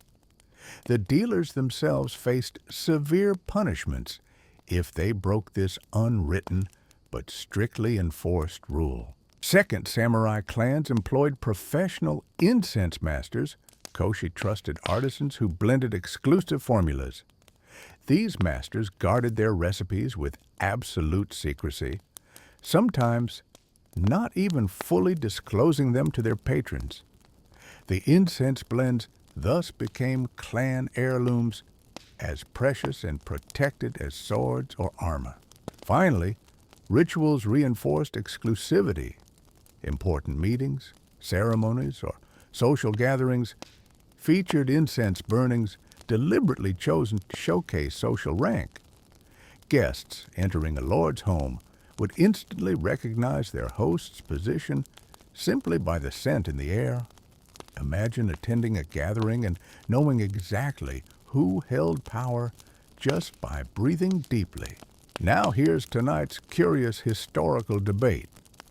Did this strict scent-based hierarchy actually reinforce social stability? Or did it breed resentment and tension beneath the surface? Some historians argue it provided clarity and helped maintain order. Everyone knew precisely where they belonged. Others suggest it created invisible, lingering tensions that occasionally erupted into conflicts or rebellions. Perhaps the truth lies somewhere between these extremes. And of course, Some found ways around the rules. Secret underground markets developed selling illicit incense blends. Craftsmen in port cities like Osaka and Nagasaki quietly produced convincing counterfeits, carefully mixing local woods and herbs to imitate forbidden scents. These forgeries were sometimes so accurate that even trained noses couldn't distinguish them immediately. One humorous incident recorded from the late 18th century involves a young samurai mistakenly wearing an illicit scent at a high-ranking gathering. An older, more distinguished guest politely commented, "Your scent, young man, outranks you." Embarrassed, but quick-witted, the young warrior replied, "Forgive me. I borrowed it, hoping to someday deserve it." The room laughed gently, but the subtle reprimand was understood. Before the lanterns fade, here are 3 gentle facts to carry you softly toward sleep tonight. Some lower-ranking samurai deliberately wore simpler, understated blends as a mark of humility and respect, even if they could afford something grander. Noble women sometimes created unique fragrances for their sons as coming-of-age gifts, signifying the son's first step toward adult responsibilities and rank. A rare scent named Imperial Spring, reserved exclusively for shogunal visits, was reportedly so guarded that even its incense master wasn't allowed to smell the final product, mixing it blindfolded under supervision. Now the courtyard grows quiet again, your footsteps slowing as the moonlight dims. The fragrances linger softly, invisible threads holding together a world long past. But the meaning behind them remains clear.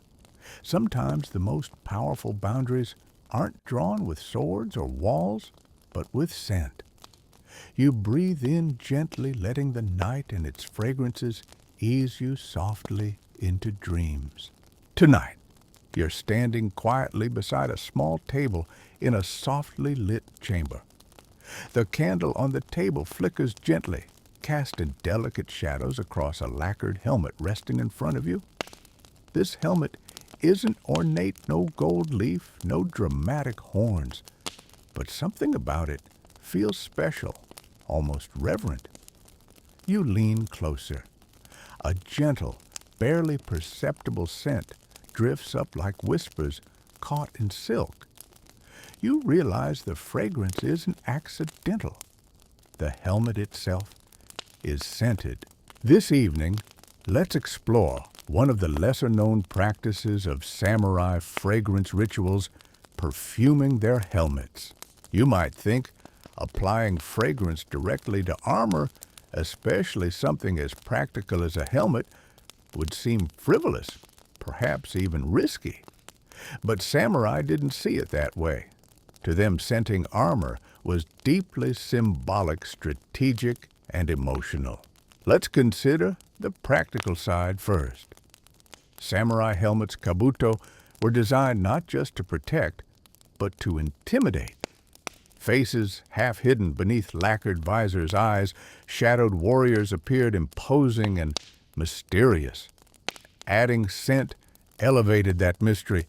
It offered another layer of presence, one that enemies might sense but not immediately understand. Samurai often wore small sachets or powdered blends placed discreetly inside their helmets, usually beneath padding or silk lining. The warmth generated by body heat subtly released fragrance throughout the day. Imagine this: you're preparing for battle armor, heavy breathing, steady. Each breath carries the faint scent of cedar, sandalwood, or citrus blossom fragrances known to calm the mind, sharpen focus, and steady nerves.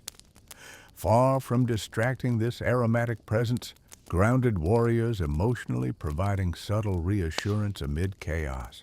Historical records note specific instances of helmet scenting as early as the Kamakura period. One notable story describes the famous General Minamoto no Yoshitsune, who allegedly placed powdered sandalwood inside his helmet before each battle. This practice wasn't about vanity, it was about clarity. Yoshitsune believed the fragrance kept his thoughts pure, his heart calm, and his sword precise. In the later Edo period, helmet scenting became even more refined. Samurai commissioned specialized craftsmen to design helmets with internal compartments specifically meant to hold incense. These secret chambers, often hidden in the lining or beneath decorative crests, allowed scent to diffuse slowly and discreetly. A helmet might smell faintly of fresh pine needles one day, smoky agar wood the next, depending on the warrior's mood or purpose. But helmet scenting wasn't just practical or spiritual. It also had emotional significance. Imagine this scenario: a warrior departing for a campaign is given a scented sachet from a loved one. He tucks it inside his helmet padding. Each day when he puts on his armor, the gentle fragrance reminds him of home. It's a private comfort, carried secretly, intimately. No one else knows it's there. It becomes his quiet companion. There's even documentation of mothers giving their sons perfumed sachets before their first battle. These blends often included comforting familiar fragrances, rice husks, dried citrus peel, gentle floral notes.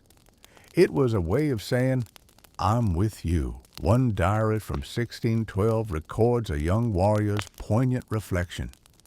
"Each breath inside my helmet carried my mother's garden. I fought without fear because I was never alone."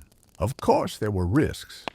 A too strong scent might betray your presence, alerting scouts or trackers.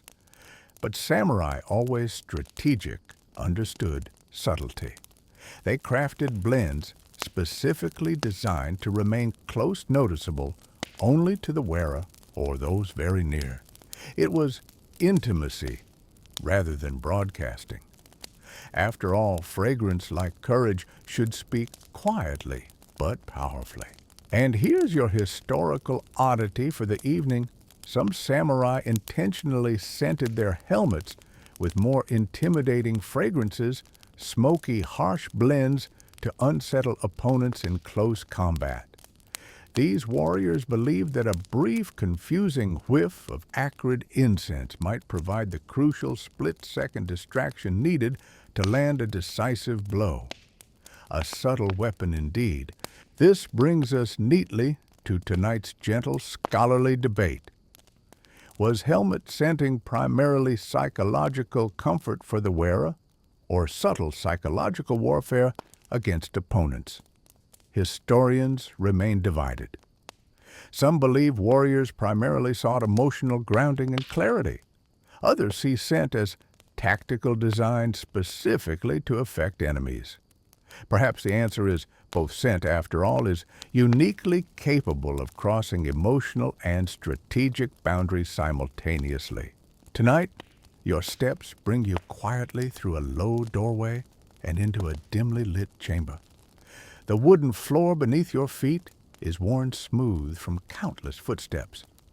In front of you, a simple bronze censer rests on a polished wooden stand. Thin trails of smoke spiral upward, catching faint moonlight from a small latticed window high above. You breathe in, slowly, soft, rich, and smoky. The scent is familiar, yet difficult to place immediately. It's incense, of course, but not just any incense. This is the incense of battle, deeply comforting, yet strangely unsettling, as if the smoke itself holds the memory of conflict. Tonight's story carries you onto a battlefield cloaked not in chaos or noise, but in the quiet, careful preparation of fragrance. This fragrance is known as Jin-ko, or agar wood incense, beloved by samurai precisely because It was intense, complex, and deeply evocative. Picture this clearly in your mind. A samurai general sits in his tent hours before dawn, armor meticulously arranged beside him. His eyes closed, he gently holds a small sliver of dark wood between his fingertips. This is agar wood, rare, precious, and imported at great cost from distant lands. He places it onto heated ash inside a tiny censer. As the wood gently heats, wisps of smoke drift upward, enveloping him in a fragrance that is earthy, sweet, and profoundly calming. He breathes deeply, slowly. This is not mere ritual. It's careful preparation, a practice that samurai believed could steady their minds, clarify their thoughts, and steel their nerves. They knew that battle required not just physical readiness, but psychological and spiritual steadiness. To the samurai, scent was more than a luxury, it was mental armor, as vital as any helmet or sword.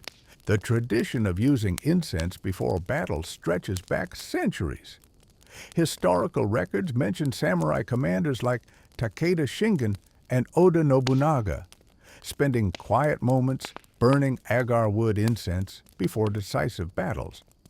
Nobunaga, famously fierce and ambitious, was known to favor complex blends, mixing precious agar wood with hints of sandalwood and clove, each scent carefully chosen to sharpen his senses and calm his famously restless mind.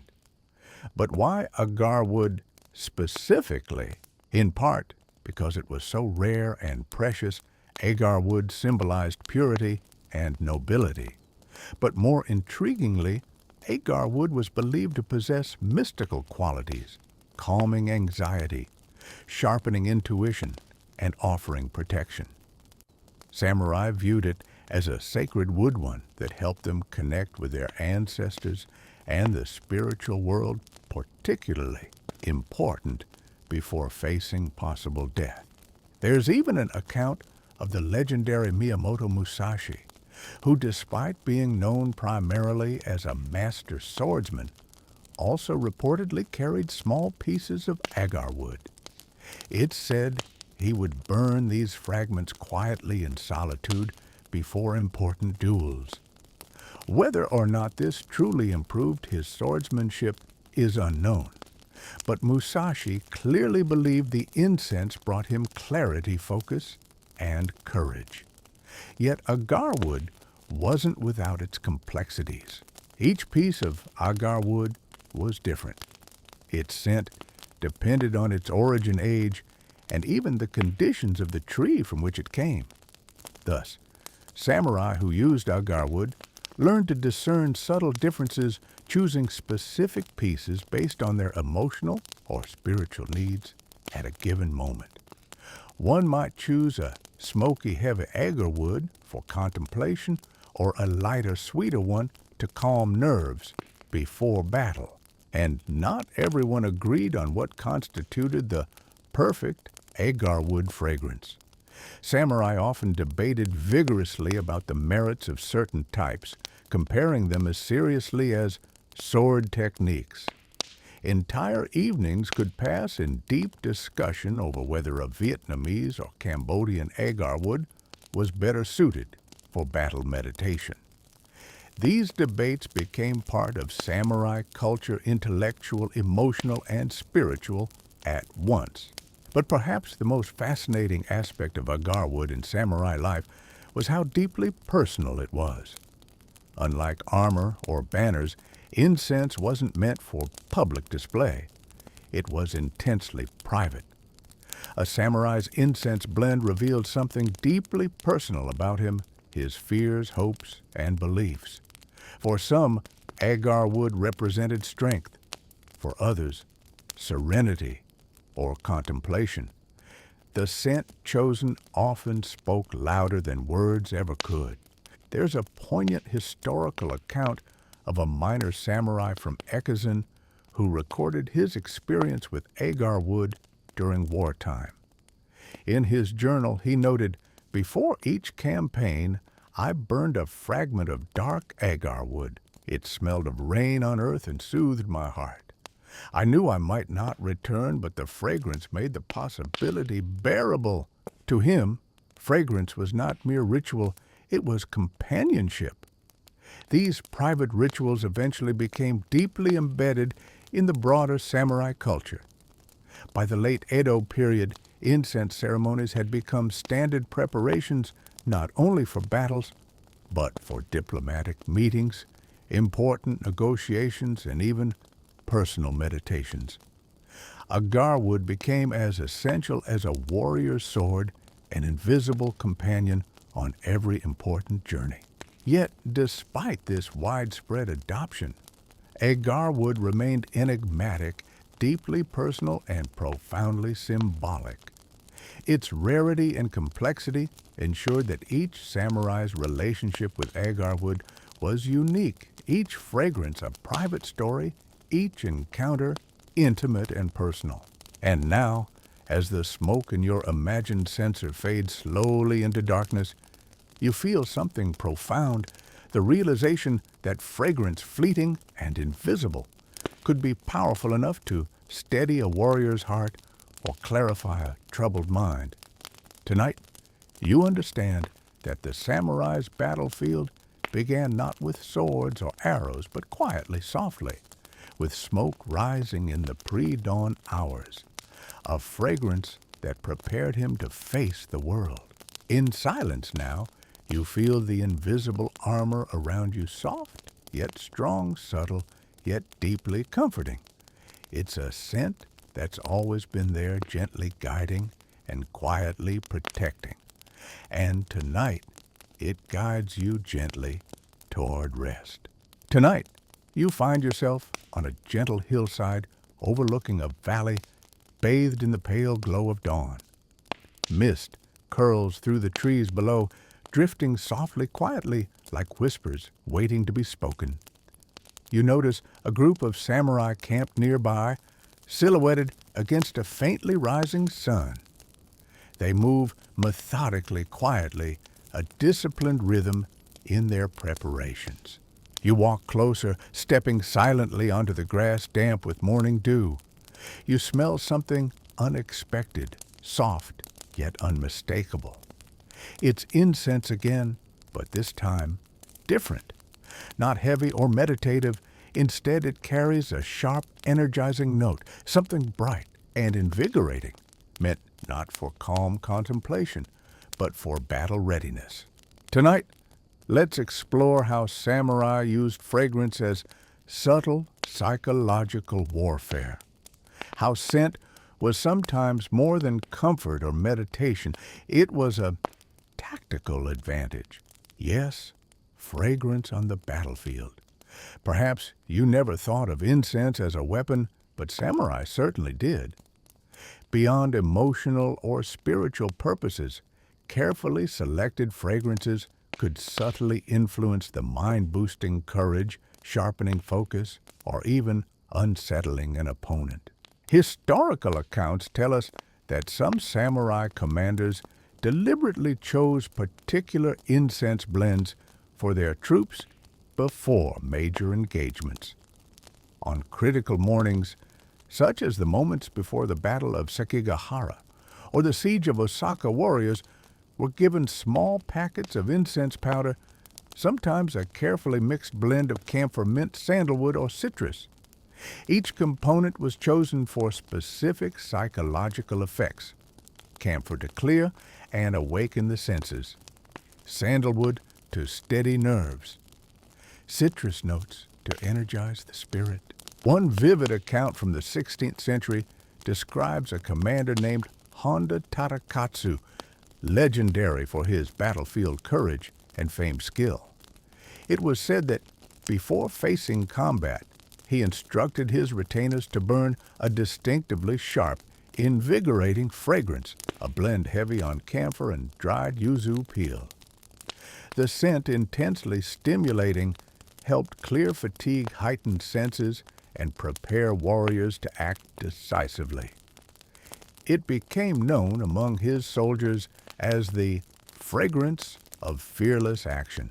But beyond energizing warriors, incense was sometimes carefully used to unsettle opponents. Samurai knew that fragrance had the power to evoke strong emotional responses, memories, anxieties, even fears. By deliberately releasing certain aromas near enemy lines, they sought to create subtle confusion or anxiety among their foes. One remarkable tale recounts a small group of warriors under siege. Outnumbered and facing imminent defeat, their commander came up with an ingenious psychological tactic. He ordered his men to burn a strong, bitter incense, unpleasantly intense, acrid, almost medicinal. He knew the scent would drift downwind directly toward enemy lines.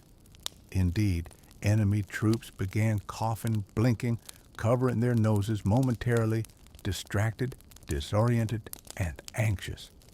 This small strategic disruption gave the samurai defenders just enough advantage to repel the assault and survive the siege.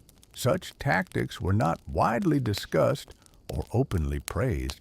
They were subtle arts of war rarely recorded directly in official chronicles, yet they persisted quietly, becoming part of samurai lore fragrance as a silent, intangible advantage in warfare. Interestingly, samurai also employed scent as a means of camouflage.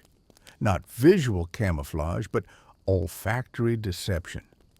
Before ambushes or surprise attacks, certain warriors applied fragrance blends heavy with earthy or woody notes, patchouli, cedar moss, allowing them to blend invisibly into forest surroundings.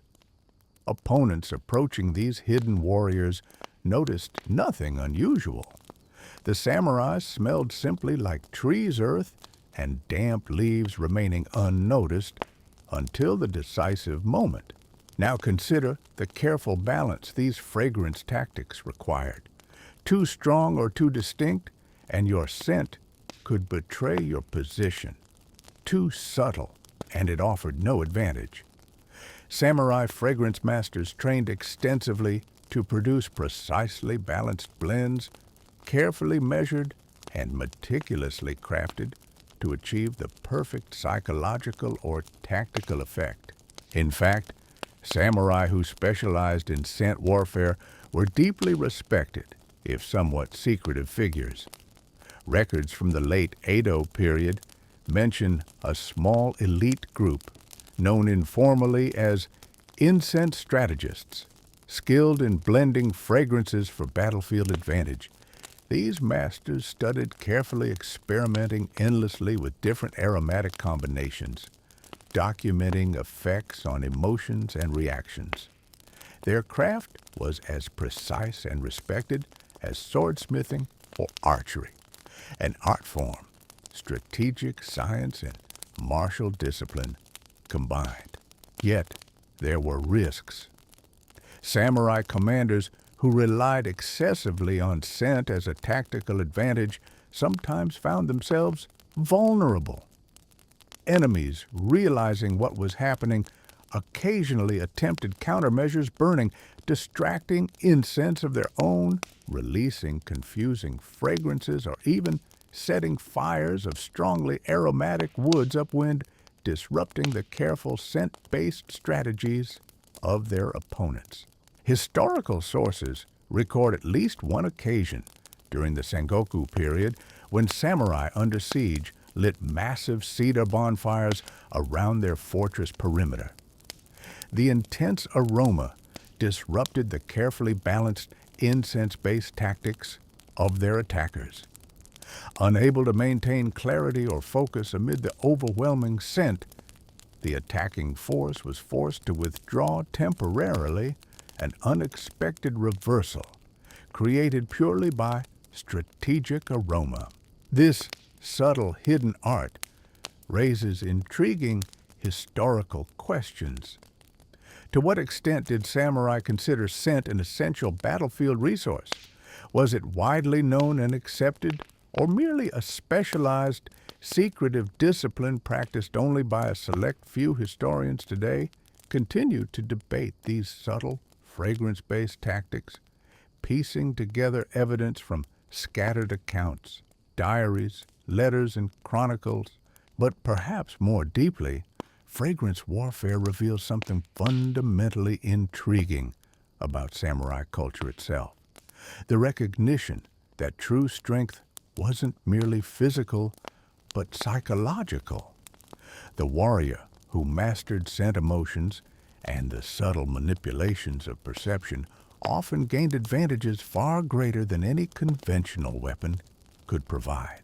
As you stand quietly now, the hillside gently warming with the rising sun, you watch the samurai carefully extinguish their incense censers, wrapping small leftover incense packets, carefully, reverently placing them alongside armor and swords.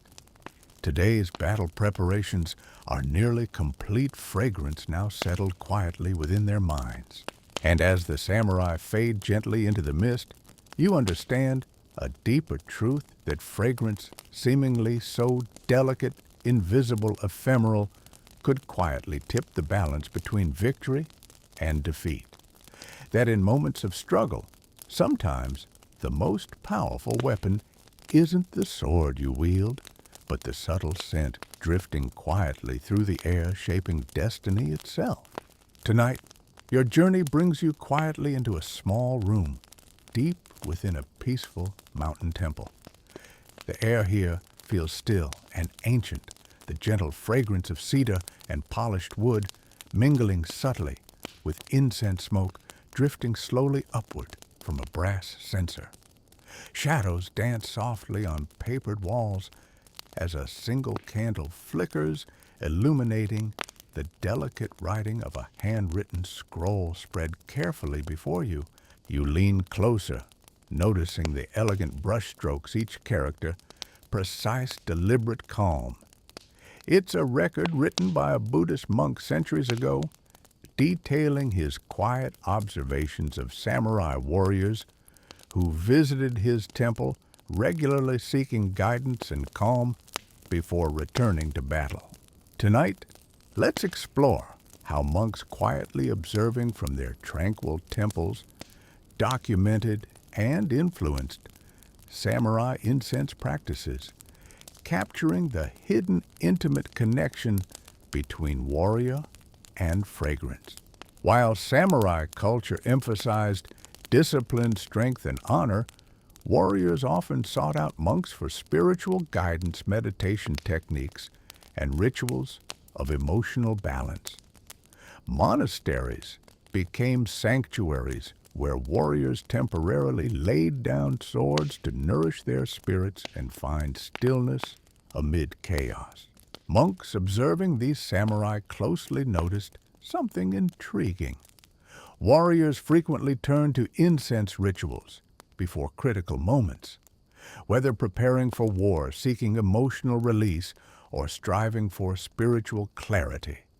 Samurai approached incense burning with surprising reverence and intention, something monks felt compelled to document.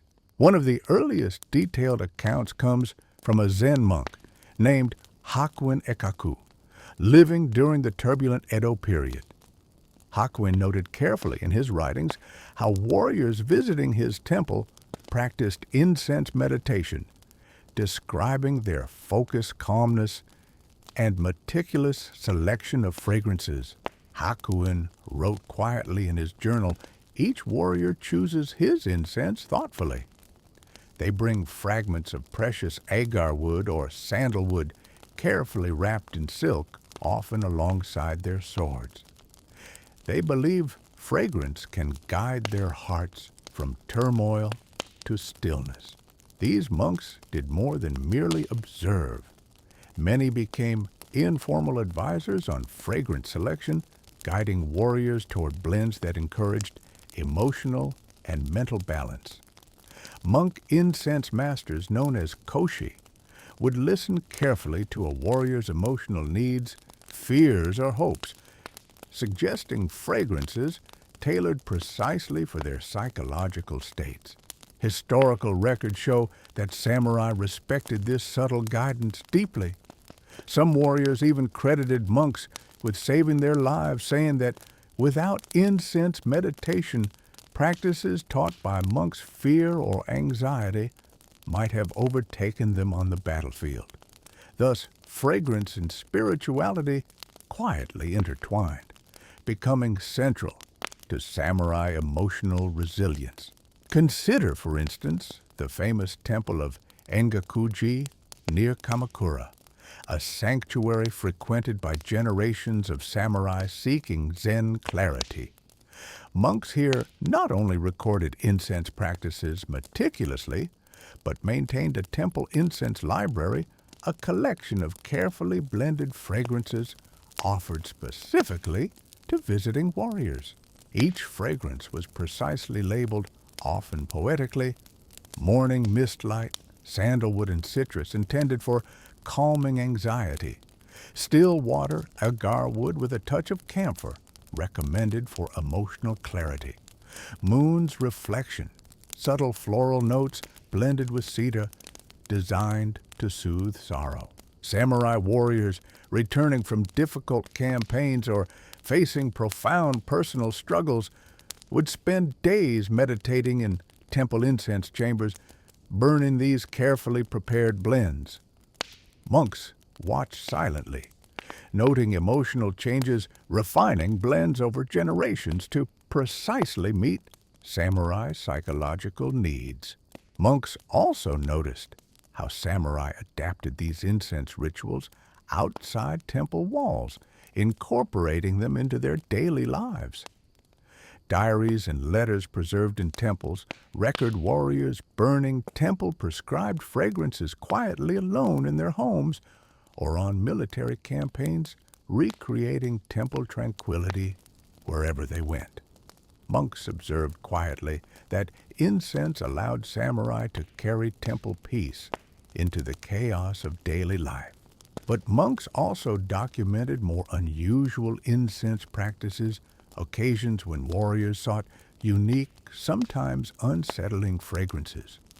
Monastic records mention samurai requesting blends containing bitter or smoky ingredients, deliberately unpleasant aromas intended to provoke deep introspection or remind them of life's impermanence.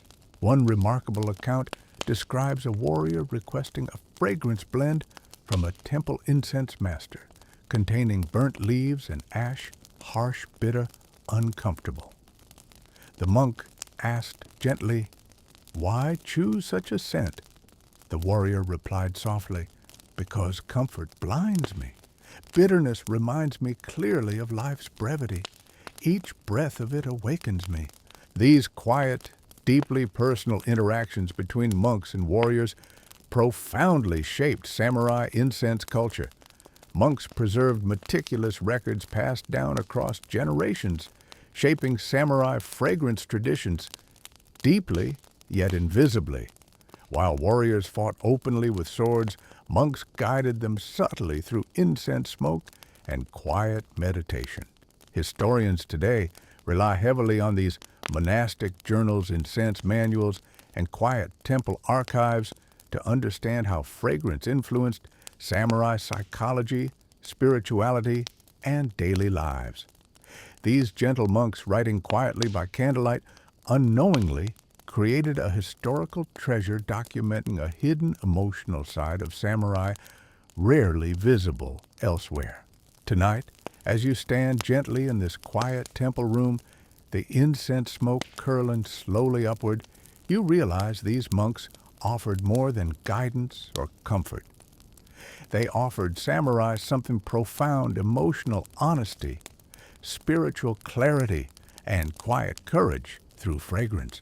They taught warriors that true strength lay not merely in physical bravery, but in emotional wisdom and quiet introspection. You carefully roll the scroll closed, now placing it gently back onto the wooden stand. The incense smoke fades softly, leaving behind quiet clarity. As you step quietly from the temple, you carry the monk's gentle lesson that sometimes the most powerful guidance isn't loud or dramatic, but quietly fragrant waiting, patiently in the stillness of night. You step quietly from the small temple chamber into a moonlit garden courtyard. The gentle fragrance of incense still lingers softly in your clothing like a memory you carry with you. But as you move forward, you notice another scent, fresh green, slightly earthy. In the quiet darkness, you realize monks also cultivated special gardens alongside their incense practices, growing herbs, flowers, and plants carefully selected for their emotional and spiritual effects. This too was meticulously documented in their quiet writings. Temple monks recognized that incense blends required fresh, carefully harvested ingredients. They grew gardens containing not just ordinary herbs, but rare and spiritually symbolic plants. In their silent courtyards flourished camphor trees, sandalwood saplings, and citrus groves, each carefully nurtured, watered, and harvested according to lunar calendars, astrological signs, and seasonal rhythms. In these tranquil gardens, samurai sometimes assisted monks, quietly learning the precise timing of harvesting and preparation. Warriors found peace in these gardens' hands, gently trimming leaves, carefully drying flowers, and grinding herbs into powder. Monks observed silently that this direct engagement with fragrance materials deepened samurai respect for incense rituals. Through gardening, warriors learned patience, discipline, and attentiveness qualities deeply valuable on the battlefield. Monastic records describe samurai warriors who initially resisted gardening as too delicate, but soon discovered its profound, quiet strength. One samurai, initially reluctant, later confided quietly to his monk teacher, "In battle, I have defeated many foes, yet my heart remained restless. But here, quietly gardening, I find true victory, peace within myself." Monks carefully recorded such reflections, noting gently how warriors changed emotionally through fragrance cultivation. The samurai's relationship to incense evolved from mere consumption into active meditative creation. Temple monks also preserved detailed botanical instructions, carefully documenting the effects of specific plants. Their scrolls included quiet observations, such as camphor leaves harvested in early morning awaken clarity and sharpness. Citrus blossoms gathered at dawn gently ease anxiety and lift spirits. Sandalwood branches trimmed during the waning moon encourage calm introspection. These careful instructions allowed future generations to replicate precise fragrances, ensuring continuity of samurai incense traditions. The monks understood deeply that fragrance was transient, fragile, easily lost, yet worth preserving meticulously through careful documentation and gentle cultivation. In rare cases, temple monks even carefully created fragrance gardens specifically for warriors experiencing profound trauma. These secluded spaces combined carefully selected calming plants with soft winding paths, gently encouraging warriors to walk, quietly breathe slowly, and heal emotionally.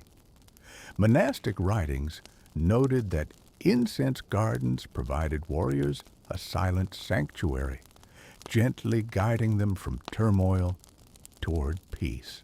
Now, standing quietly beneath the gentle moonlight, you understand profoundly what monks sought to convey through their careful documentation. Fragrance was more than mere aroma. It was a quiet path toward wisdom, strength, and inner calm. The monks' gentle gardens and meticulous writings remain silent witnesses to how deeply scent shaped samurai souls, guiding warriors quietly, invisibly yet powerfully, toward emotional balance and spiritual strength. Tonight, Your path takes you down a gently winding mountain road, through trees whose branches whisper softly in the cool evening breeze. The sky above holds a soft glow twilight, lingering quietly between day and night. Soon you reach a small village nestled carefully within the forest. Simple houses stand quietly, their rooftops bathed in silver moonlight smoke, drifting slowly upward from cooking fires filling the air with the subtle scent of cedar and distant incense. But tonight's fragrance journey is not in a samurai mansion or secluded temple. Instead, it gently guides you toward ordinary life. Tonight, we explore how fragrance practices subtly flowed from elite samurai circles into the quiet, everyday lives of common villagers, transforming incense from an aristocratic luxury into a gentle, comforting part of daily existence. In villages throughout feudal Japan, people noticed quietly how samurai respected and used fragrance in their lives. Samurai traveling through these villages often brought with them subtle traces of carefully blended incense. Their presence was fleeting, but their gentle fragrance lingered softly, leaving villagers intrigued, inspired, and gently curious. Villagers, noticing quietly, began creating their own modest fragrance rituals. They couldn't afford precious agar wood or rare sandalwood, but instead carefully harvested simple, locally available materials, dried herbs, wildflowers, citrus peels, pine needles, or cedar bark. Though simple, these ingredients held gentle dignity and quiet beauty. At first, villagers used these homemade fragrances practically to mask odors or repel insects, but soon discovered deeper emotional and spiritual effects. Families gently burned dried citrus peels and pine needles at evening gatherings, noticing quietly how fragrance created a soft, comforting atmosphere, strengthening family bonds and easing daily worries. Historical records from rural temples and local diaries describe how incense quietly became integral to village rituals. Small family altars housed carefully prepared fragrance offerings, often modest herbal mixtures burned during quiet prayers for prosperity, health, or peace. Incense was no longer distant luxury, but gentle comfort integrated deeply into ordinary life. One poignant village diary entry from a farmer in Niigata region noted softly, "We cannot afford rare incense, but each night my wife burns cedar branches gently dried by our hearth." Their fragrance reminds us softly that even simple lives hold dignity. Villagers inspired by samurai elegance learned carefully to create fragrance blends appropriate for special community moments, weddings, harvest festivals, New Year celebrations. Elders taught younger villagers quiet wisdom passed through generations, how to blend fragrances gently to honor ancestors, celebrate births, or soothe grief. Fragrance became an unspoken village language, communicating subtly, quietly, deeply emotional meanings. If illness struck, neighbors gently offered herbal incense blends thought to soothe suffering. If tragedy occurred, villagers carefully burned calming fragrances together, uniting silently in shared comfort. Over time, rural fragrance traditions evolved uniquely, shaped quietly by local landscapes, available herbs, and village customs. In coastal villages, families created gentle blends from sea grasses, dried kelp, and driftwood fragrances, evoking the calming presence of the ocean. Mountain communities developed softly comforting blends of cedar needles, wild sage, and alpine flowers, aromas gently capturing the quiet beauty of their surroundings. Villagers also adapted simple fragrance ceremonies taught by traveling monks, incorporating incense quietly into daily tasks. Historical accounts describe mothers carefully burning gentle herbal incense while preparing meals or doing chores, believing the fragrance softened daily fatigue and created emotional calm within their families. Even children quietly participated. Village records describe young ones gathering wildflowers or pine cones, drying them gently by household fires, proudly preparing modest incense blends for family use. Elders noted quietly how these practices taught children patience, care, and quiet appreciation of nature. Tonight's quiet historical reflection asks gently, did villagers adopting samurai fragrance traditions merely imitate elite culture, or did they subtly transform fragrance into their own uniquely meaningful ritual? Scholars suggest villagers adapted incense gently, thoughtfully, infusing it with local wisdom, quiet practicality, and emotional depth, distinct from aristocratic use. Far from mere imitation, rural fragrance traditions became uniquely personal, humble, emotionally powerful, and culturally authentic. Standing quietly in this moonlit village now, you smell softly drifting cedar smoke, wild herbs, and subtle citrus. You recognize that these humble fragrances tell quiet yet profound stories of family bonds, quiet comfort, gentle strength amid struggle. Samurai may have brought fragrance into these villages, but villagers gently transformed it into something deeper, emotionally resonant, and uniquely theirs, an invisible thread connecting everyday people quietly, softly, deeply to their community heritage and emotional hearts. Tonight, quietly breathing these gentle village fragrances, you feel deeply connected not only to elite incense traditions, but to the subtle, beautiful fragrance stories lived quietly, gently every day by ordinary people across centuries. Tonight, you move softly from the quiet village, following a narrow path that winds gently upward toward a hidden mountain retreat. Trees arch gracefully overhead, leaves whispering softly in the evening breeze, stars just beginning to appear above. As you climb higher, the air changes subtly cooler, clearer, filled with quiet anticipation. Soon, a small, secluded house appears before you, its wooden structure illuminated gently by the soft glow of lanterns. Here, far from busy roads and bustling towns, lives an elderly samurai long retired from battle, yet quietly revered by all who know him. Tonight's journey takes you to this samurai's hidden home, revealing how fragrance gently guided warriors through retirement and into lives of quiet contemplation. Stepping softly onto the wooden veranda, you notice carefully arranged pots filled with aromatic herbs, sage, rosemary, lavender, tended gently each day by the elderly samurai. You inhale slowly, feeling quietly calmed. Inside, soft incense smoke drifts slowly through open sliding doors, blending gently with the fresh herbal fragrance outside.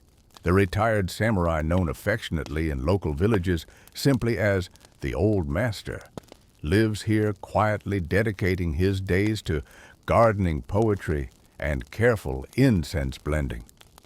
Having spent years amid noise and turmoil, he now finds gentle purpose in fragrance, quietly reflecting on his life memories and the meaning of true strength. Historical diaries and memoirs preserved by retired samurai across Japan quietly reveal how many warriors chose fragrance practices to guide their retirement years. They moved from cities to quiet mountain homes, seaside retreats, or secluded temples, seeking tranquility, inner peace, and gentle solitude. Fragrance became central to their quiet routines, offering emotional comfort spiritual insight, and gentle healing after lives spent amid struggle and conflict. Inside his humble dwelling, the old master maintains a simple fragrance room. Carefully organized shelves hold labeled jars filled with dried herbs, flowers, woods, and incense materials. Each morning, he selects quietly from these ingredients, blending fragrance gently, thoughtfully matching his emotional state or reflective mood. He then burns these blends softly, meditating silently as incense smoke drifts quietly upward, filling the room gently with comforting aromas. Historical records from retired warriors note how this gentle daily ritual created deep emotional clarity. One samurai's journal entry reads softly, "After years of battle, my heart carried scars that no medicine could heal. Yet here, quietly blending fragrances each morning, I find gentle healing." Fragrance, I discovered, offers a subtle strength greater than any sword. In their quiet retirement, warriors also began carefully recording their fragrance blends, often writing gently poetic instructions and reflections in journals. These writings described fragrances in deeply emotional terms, capturing not merely ingredients, but feelings, memories, and quiet wisdom gained through a lifetime. One retired general from Kyoto carefully described his favorite fragrance blend, gentle notes of sandalwood, dried plum blossoms, and camphor writing softly. "This fragrance holds memories of my youth, innocence, courage, lost friends. Each morning, I burn it quietly, remembering those I've left behind and finding gentle strength to honor their memories." Another retired warrior recorded a blend he created specifically to reflect quietly on forgiveness, a subtle mixture of dried lavender, lemon peel, and pine needles. His journal noted gently, "This fragrance taught me that true strength lies not in anger or vengeance, but in quiet compassion. Each time I burn it, my heart feels gently lighter." Retired samurai also often gathered quietly with fellow warriors, close friends, who had once fought alongside them to hold small incense gatherings. They shared fragrance blends they created quietly, reflecting together on shared memories, experiences, joys, and regrets. Historical records show these gatherings were deeply meaningful, gentle, emotionally restorative occasions where warriors allowed themselves vulnerability and emotional honesty through fragrance. Such fragrance gatherings created subtle healing bonds, allowing samurai to acknowledge quiet truths that even warriors carried emotional burdens, hidden wounds, gentle regrets. Fragrance allowed them to express silently what words could not, gently releasing emotional burdens and finding peace together. As historians today study these quiet fragrance journals and retired samurai memoirs, they recognize gently how fragrance provided retired warriors emotional dignity, self-reflection, and quiet strength during their later years. Fragrance rituals became deeply personal journeys toward inner peace, emotional clarity, and gentle acceptance. Tonight, standing quietly now in the elderly samurai's secluded mountain retreat, fragrance drifting gently around you, you understand profoundly the deeper lesson these retired warriors discovered, that true strength is not mere physical courage, but emotional honesty, quiet reflection, and gentle wisdom earned through life's struggles. The elderly samurai steps quietly from inside the house, smiling softly, greeting you gently with a subtle nod. He invites you quietly to sit beside him, offering a small incense bowl filled carefully with his favorite blend. Together, you burn it gently, silently, fragrance drifting softly upward beneath the quiet stars. In this gentle moment, fragrance connects you quietly to centuries of warriors who in their retirement found true courage not on battlefields, but in quiet rooms through subtle fragrances, gentle introspection, and the peaceful wisdom of accepting life just as it is. Tonight, your journey quietly takes you down from the mountain retreat through softly whispering bamboo groves and gently rustling leaves toward the outskirts of a larger town. Evening shadows stretch quietly across rooftops as stars begin to glimmer faintly overhead, marking the gentle transition from dusk to night. You pause softly near a modest wooden bridge arching gently over a narrow stream. Nearby, simple paper lanterns glow quietly, casting soft circles of warm light across the quiet street. The gentle scent of incense drifts subtly through the air, familiar, yet with delicate nuances you can't quite place. Tonight's fragrance story unfolds in this gentle moment, exploring quietly how incense gradually transitioned from strictly private samurai rituals into carefully orchestrated elegant public ceremonies, revealing fragrance's subtle role in shaping communal bonds and shared cultural identity. Throughout much of Japan's history, fragrance was deeply private, intimate rituals performed quietly by warriors, monks, or aristocrats. But during the Edo period, fragrance gradually stepped from shadowed rooms into softly lit public gatherings. Samurai aristocrats and townspeople alike began carefully participating together in public incense ceremonies called kokai gatherings, specifically designed to celebrate the refined communal appreciation of incense. These public fragrance ceremonies were quietly elegant structured rituals, conducted gently in tea houses, temples, or private homes, opened briefly for the community. Participants, warriors, merchants, monks, and artisans gathered softly, united not by class or status, but by quiet appreciation of incense's subtle emotional and spiritual resonance. Historical records describe vividly how kokai events unfolded gently, softly, guided by incense masters who carefully prepared subtle fragrance blends for public appreciation. Guests arrived quietly, sitting gently on tatami mats, breathing softly as incense smoke drifted slowly upward. The incense master, often a retired samurai or respected monk, guided participants quietly through subtle fragrance blends, encouraging thoughtful reflection, gentle appreciation, and respectful dialogue.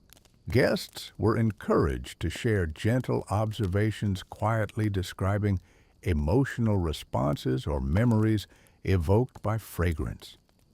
Incense thus became a subtle emotional language, allowing participants to connect quietly, gently, beyond words or social barriers.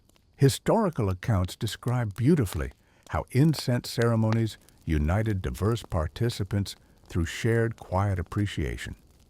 Samurai sat gently beside merchants, monks next to artisans, all breathing softly, reflecting quietly, finding common emotional ground through incense fragrance.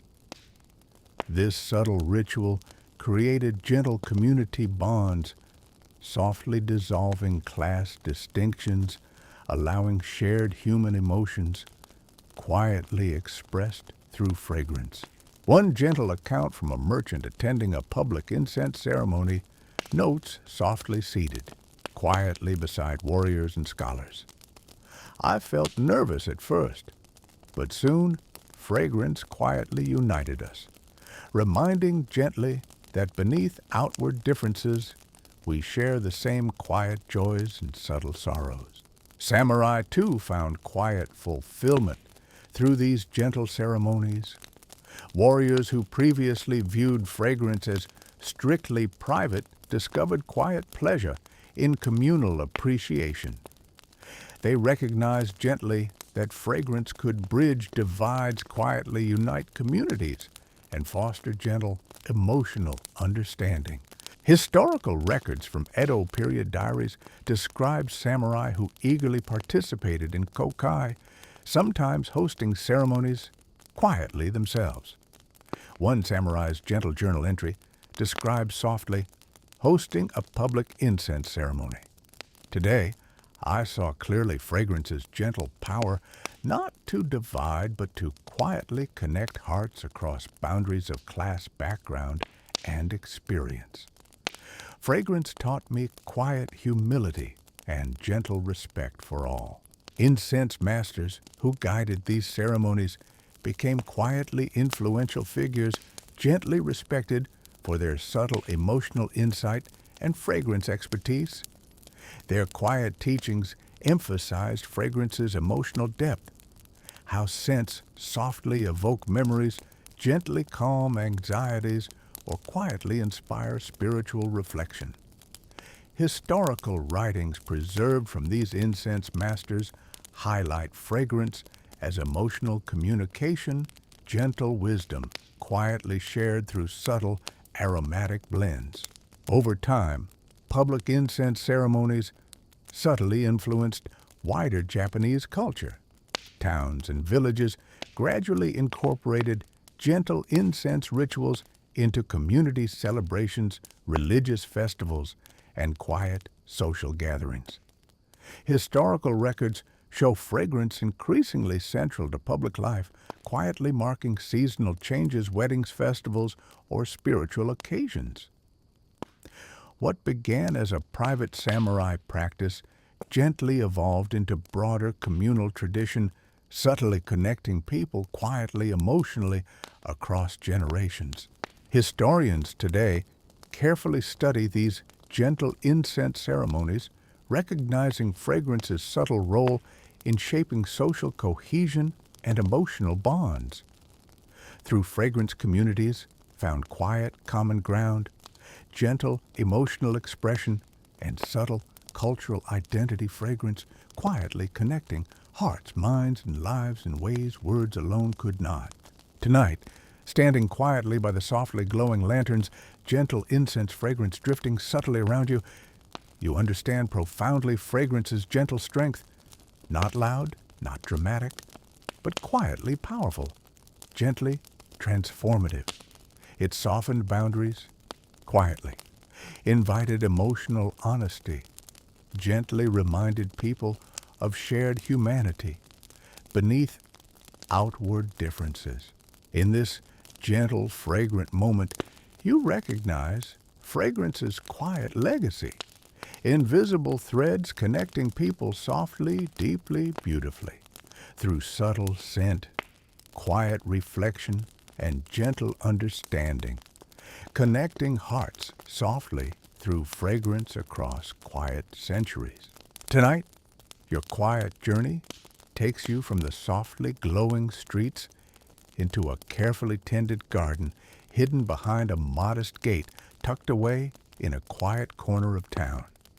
A gentle path of moss-covered stones guides you softly through clusters of azaleas and camellias toward a secluded pavilion softly lit by paper lanterns. Here, beneath the gentle glow, a small gathering sits quietly in a circle, breathing slowly, eyes gently closed. The air holds a subtle fragrance, soft notes of sandalwood and camphor, mingling gently with the freshest scent of spring blossoms, drifting quietly from the garden beyond. Here, fragrance has become more than a mere sensory experience. It has gently transformed into a refined, structured art, one deeply respected, meticulously practiced, and quietly cherished throughout samurai society. Tonight, we step softly into the subtle world of Kodo, the Way of Incense, one of Japan's most refined cultural arts, quietly perfected over centuries by samurai and aristocrats alike.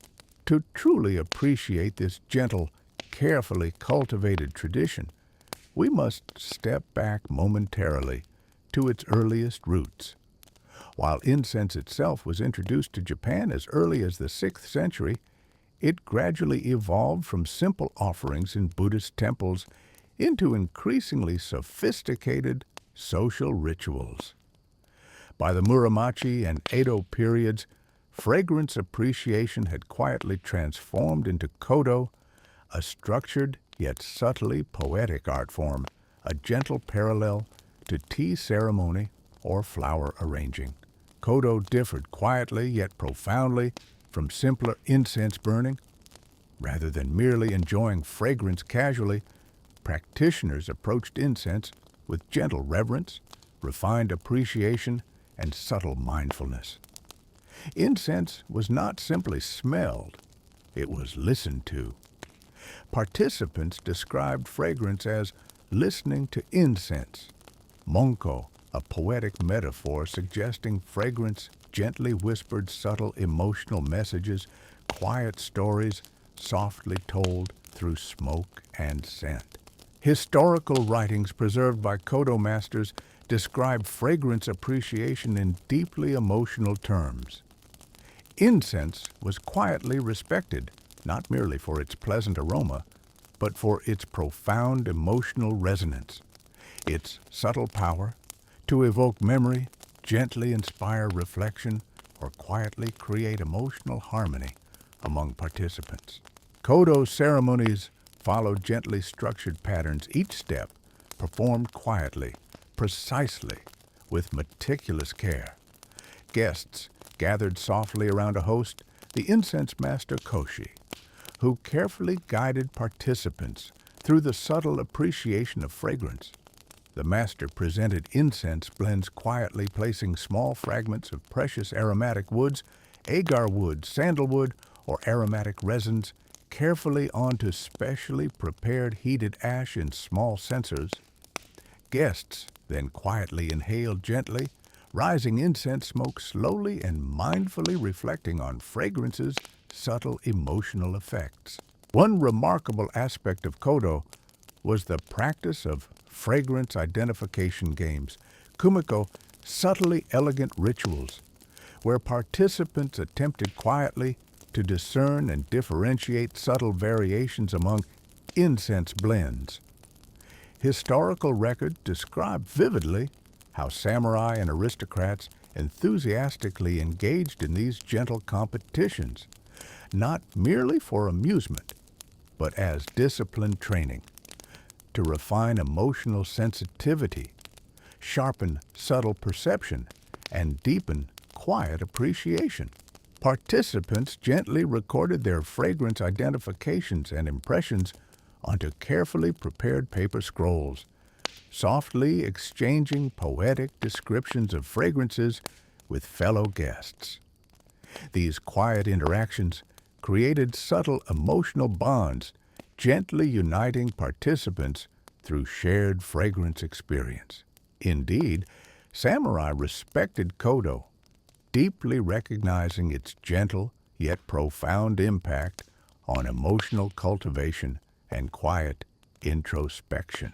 One historical account preserved in a 17th century samurai's diary describes gently participating in kodo, I feel quietly transformed.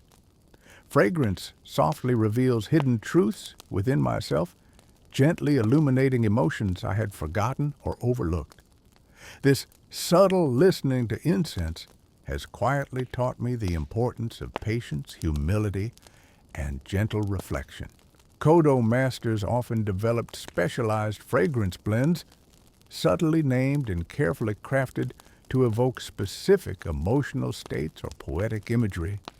Historical records mention evocatively named fragrances such as moonlit snow, twilight pines, quiet rainfall, and fading blossom. Each fragrance carefully blended from precisely selected materials to convey subtle emotional nuances or gently evoke poetic associations. Masters maintained meticulous incense libraries, carefully cataloging these fragrance blends alongside gentle poetic descriptions, emotional reflections, and subtle observations. These libraries quietly preserved fragrance recipes, emotional insights, and cultural wisdom passed gently across generations. Participants approached Kodo gatherings with respectful mindfulness understanding. Fragrance appreciation required quiet attentiveness, emotional openness, and subtle sensitivity. Samurai particularly valued these gatherings, recognizing fragrance's gentle yet powerful ability to nurture emotional balance, deepen subtle perception, and gently guide spiritual growth. Indeed, historical records describe vividly how samurai who traditionally emphasized discipline and physical strength came to deeply respect fragrance appreciation's subtle emotional wisdom, recognizing Kodo as profoundly meaningful emotional training. One historical diary entry written by respected Edo period samurai describes softly, "In battle, I learned courage and discipline. Yet in the quiet fragrance room, through gentle Kodo, I learned emotional wisdom. Fragrance has gently taught me that true strength is found quietly within a subtle harmony of heart, mind, and spirit." The structured elegance of Kodo extended beyond formal ceremonies into daily life. Samurai households often maintained special fragrance rooms, ko-shitsu, dedicated specifically to incense appreciation. Here, warriors quietly retreated for personal reflection, emotional healing, or gentle contemplation. Historical records vividly describe samurai carefully preparing personal fragrance blends to address specific emotional states, quietly blending calming fragrances during moments of anxiety, gently energizing fragrances when motivation lagged, or subtle blends promoting spiritual introspection during times of confusion or uncertainty. In fact, samurai approached fragrance with disciplined mindfulness comparable to their martial training understanding. Fragrance appreciation required disciplined emotional awareness, gentle self-reflection, and subtle emotional honesty. Incense became central to their quiet emotional lives, guiding warriors gently through life's challenges, emotional struggles, and spiritual questions. Historians today carefully study samurai fragrance diaries and Kodo records, recognizing fragrance appreciation as a quietly significant cultural art, deeply influencing samurai emotional cultivation, spiritual growth, and subtle philosophical insight. Far from mere leisure, fragrance appreciation became disciplined emotional training, subtly transforming warriors into emotionally sensitive, gently reflective individuals. Indeed, Kodo reflects a deeper cultural value quietly revered throughout Japan: emotional sensitivity, gentle mindfulness, subtle harmony with oneself and others. Samurai traditionally associated with strength, courage, and physical discipline, discovered through fragrance appreciation a quiet yet profound emotional strength. The ability to listen carefully to their hearts, gently reflect on their emotions, and quietly embrace their subtle humanity. Tonight, sitting gently beneath softly glowing lanterns in this secluded garden pavilion, incense, smoke drifting slowly upward, you understand deeply fragrance's subtle yet transformative power. Kodo taught quietly profound lessons. Lessons not loudly proclaimed, but gently whispered, softly understood. That true strength lies quietly within subtle emotional wisdom, gentle introspection, and quiet mindfulness. That fragrance gently connects hearts beyond words, quietly creating emotional harmony, gentle understanding, and subtle compassion. That emotional courage quietly complements physical bravery, gently revealing the subtle strength found in vulnerability, humility, and quiet self-awareness. Breathing slowly, fragrance softly surrounding you, you recognize profoundly how samurai, through gentle fragrance appreciation, quietly discovered deeper emotional truths, lessons softly whispered through incense, smoke gently drifting across centuries, quietly reaching you tonight, beneath softly glowing stars. Tonight, your gentle path leads you softly from the secluded pavilion back down the quiet garden path toward the edge of town, where moonlit fields stretch gently toward distant mountains. Stars sparkle softly overhead, casting gentle reflections upon rice paddies carefully filled with still water. You pause quietly by the edge of one softly glimmering paddy, breathing, gently noticing subtle scents drifting slowly from surrounding fields. Soft aromas of rice, straw, damp earth, and distant blossoms. Standing quietly beneath starlight, you consider carefully how fragrance gently woven throughout samurai life quietly shaped warriors' connection, not only to refined rituals or elegant ceremonies, but deeply to nature itself. Tonight, we softly explore the subtle yet profound relationship samurai cultivated gently between fragrance and nature, discovering quiet lessons in mindfulness, harmony, and spiritual insight through nature's gentle scents. Samurai society quietly revered nature's subtle beauty, deeply respecting seasonal rhythms, carefully observing natural changes, and gently honoring spiritual connections between humanity and the natural world. Historical records preserved in samurai diaries, poetry collections, and incense manuals describe vividly how fragrance served quietly as a bridge, connecting warriors emotionally, spiritually, and philosophically to nature's gentle wisdom. Indeed, fragrance traditions were deeply aligned with nature's subtle cycles. Samurai carefully selected incense ingredients based on seasonality, understanding gently how fragrance subtly reflected nature's changing emotions. Historical writings preserved carefully in incense libraries describe poetic fragrance blends created thoughtfully for each season, reflecting subtle emotional shifts observed quietly in nature itself. In gentle springtime, samurai crafted fragrance blends, softly evoking renewal and fresh beginnings. Fragrances included gently uplifting notes, soft blossoms, fresh citrus peels, young pine needles, subtly reflecting nature's quiet optimism, gentle awakening, and soft promise of new life. One samurai's fragrance diary describes beautifully a springtime blend called First Blossoms, carefully blended from cherry blossoms, fresh cedar leaves, and delicate camphor notes, softly capturing spring's quiet joy. In subtle summertime fragrance blends shifted quietly toward refreshing notes, gently cooling uplifting scents such as peppermint camphor or citrus blossoms. Samurai carefully burned these fragrances quietly, soothing heat-induced fatigue, gently uplifting spirits, and subtly restoring emotional balance.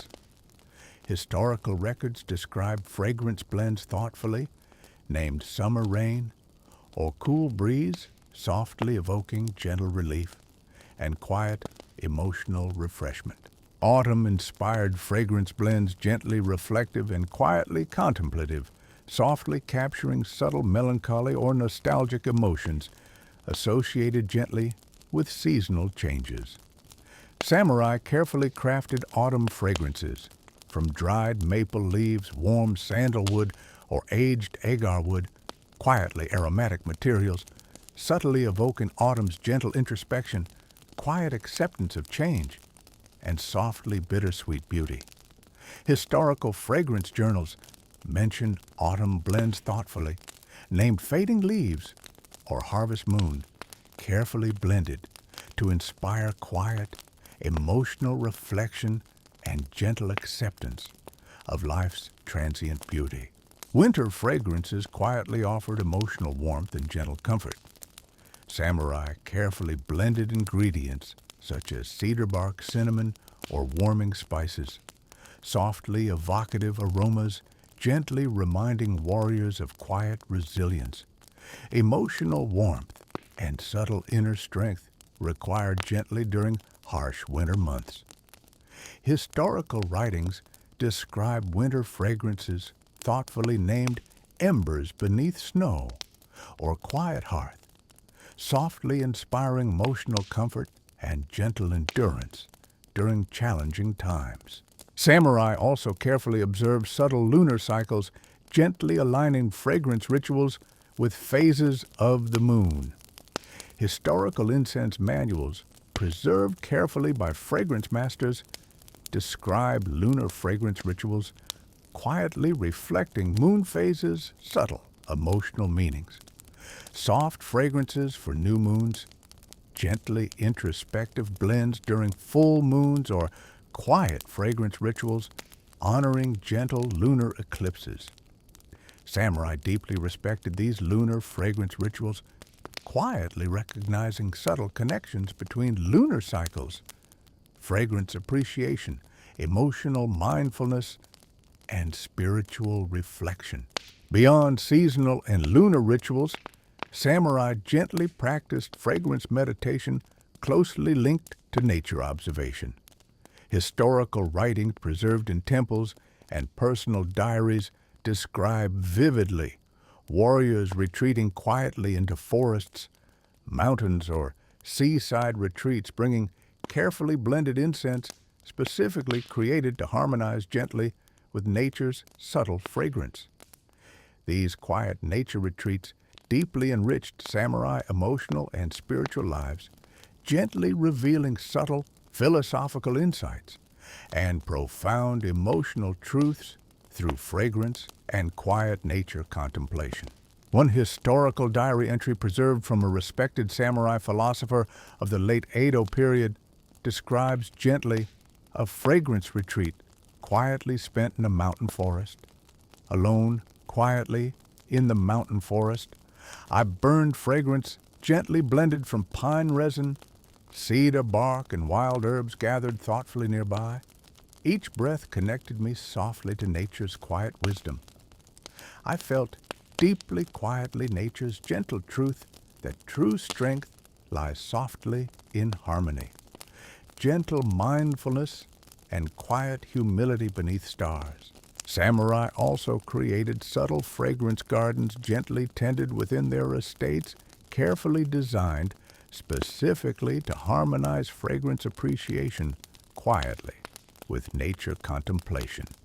Historical garden manuals preserved carefully by samurai households describe fragrance gardens thoughtfully arranged around subtle fragrance principles, carefully planting aromatic herbs, trees, and flowers specifically chosen for emotional resonance, gentle seasonality, and subtle spiritual symbolism. Fragrance gardens included gentle paths carefully designed to encourage quiet mindfulness, emotional contemplation, and gentle reflection. Historical writings describe vividly how samurai quietly walked these fragrance garden paths, gently inhaling subtle scents, softly, aromatic herbs, gently blooming blossoms, quietly rustling leaves, finding emotional calm, subtle spiritual insight, and gentle philosophical understanding through quiet fragrance meditation in nature. These quiet fragrance gardens subtly shaped samurai emotional and spiritual development, gently teaching warriors philosophical lessons, quietly inspired by nature's subtle beauty and fragrance's gentle wisdom. One historical journal entry preserved carefully in a samurai fragrance manual describes softly walking quietly in my fragrance garden, gently breathing subtle scents, drifting softly from herbs, blossoms, and leaves. I discover quiet truths that emotional wisdom is gently cultivated through mindful fragrance appreciation, subtle nature contemplation, and quiet reflection beneath softly drifting clouds. Historians today carefully study these fragrance garden traditions, recognizing fragrance appreciation as quietly central to samurai nature philosophy, deeply influencing samurai emotional cultivation, gentle spiritual growth, and subtle philosophical understanding. Fragrance gardens gently revealed quiet truths, lessons softly whispered by nature itself, quietly teaching samurai subtle harmony, emotional wisdom, gentle mindfulness beneath stars. Tonight, standing quietly beside moonlit rice paddies, subtle fragrances softly surrounding you, you understand deeply fragrance's gentle yet profound connection to nature. How samurai carefully observed nature's subtle wisdom, quietly cultivating emotional mindfulness, spiritual insight, and philosophical understanding, gently inspired by fragrance and nature's quiet beauty. You breathe softly, fragrance gently guiding you toward emotional calm beneath softly glowing stars. Understanding quietly fragrance's deeper truth that subtle strength is gently found in emotional harmony with nature, quiet mindfulness of seasonal rhythms, and gentle appreciation of life's transient beauty, softly revealed through fragrance, gently drifting across quiet centuries beneath stars.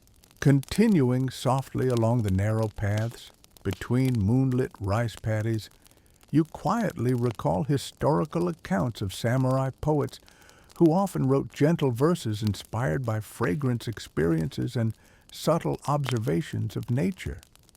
Poetry and fragrance became quietly inseparable, each subtly enriching the other, deepening emotional resonance and enhancing gentle spiritual reflection. Historical poetry scrolls preserved carefully in temples, and samurai estates vividly capture how fragrance gently inspired poetic creativity. Haiku poets, including famous warrior poets such as Matsuo Basho and Yosabusan, frequently referenced fragrance softly within their verses, subtly evoking emotional responses and quiet nature observations. One gentle haiku by Basho softly notes quiet fragrance drifts, pine smoke mingling softly now with moonlit whispers. Poems like these gently expressed fragrance's subtle emotional resonance, quietly revealing nature's profound yet softly spoken wisdom. Samurai warriors carefully recorded fragrance-inspired poetry in personal diaries, subtly capturing emotional insights, philosophical truths, and gentle spiritual reflections, quietly gained through fragrance experiences and nature contemplation. One samurai poet from the late Edo period gently recorded in his journal, "Tonight, quietly burning incense by moonlight fragrance, guided me softly to write poetry.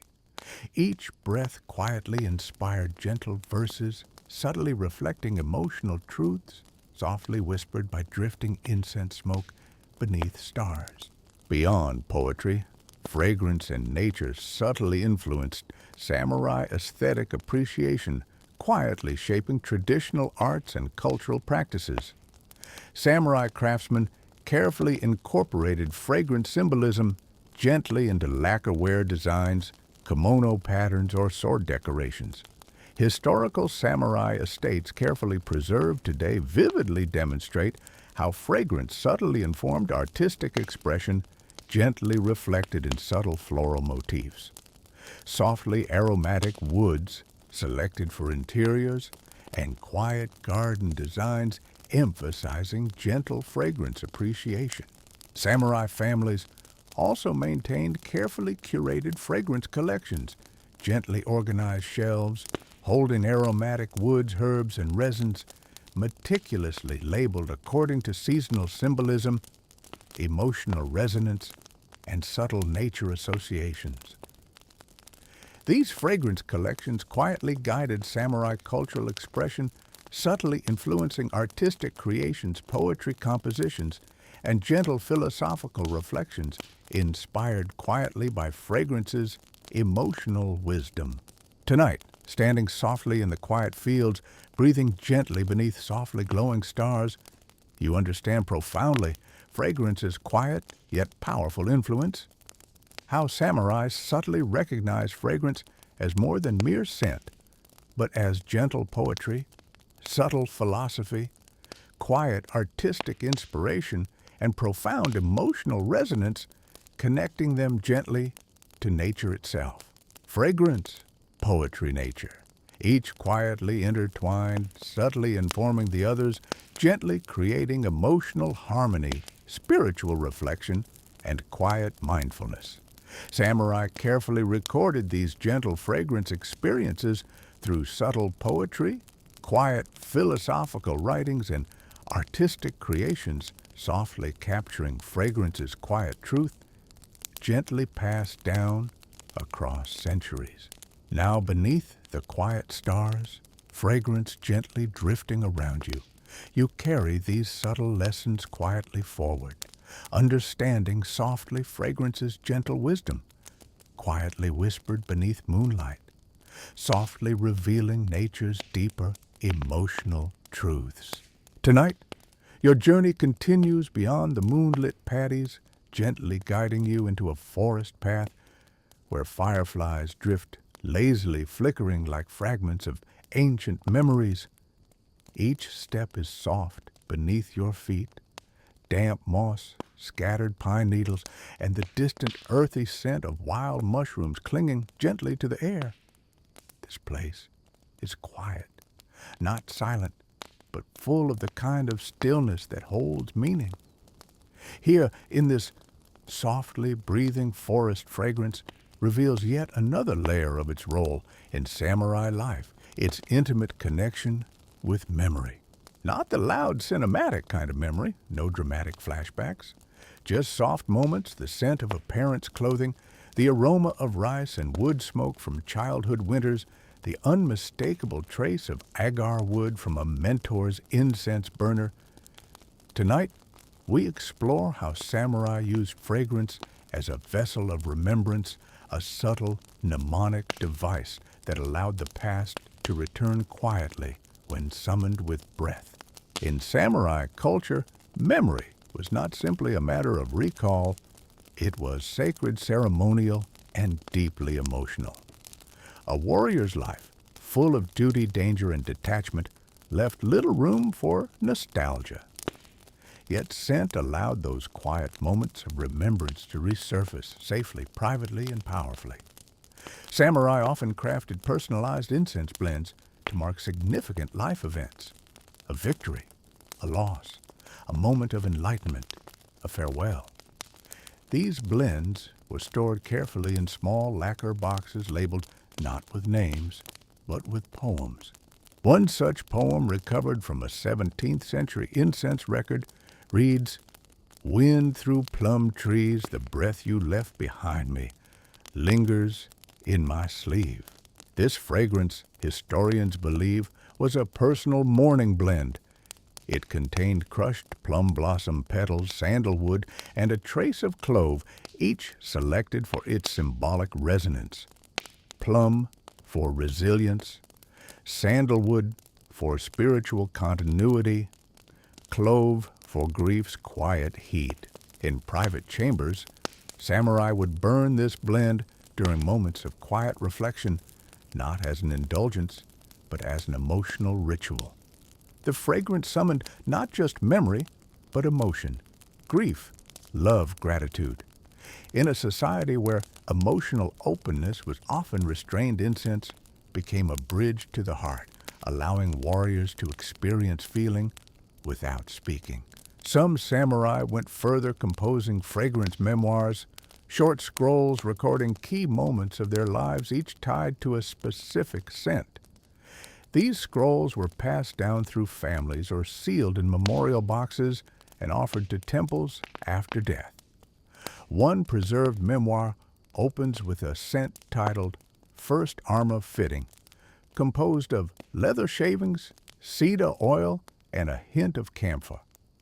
Another more haunting is titled The Day I Chose Silence, containing only ash from a burnt letter and the remains of aged agar wood.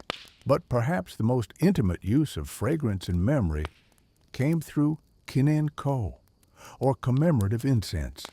These rituals were held to honor ancestors, lost friends, or fallen comrades. Unlike formal temple ceremonies, kinen ko was deeply personal. A samurai would select ingredients based on who they were honoring. The fragrance wasn't meant to please others, only to summon the presence of the one remembered.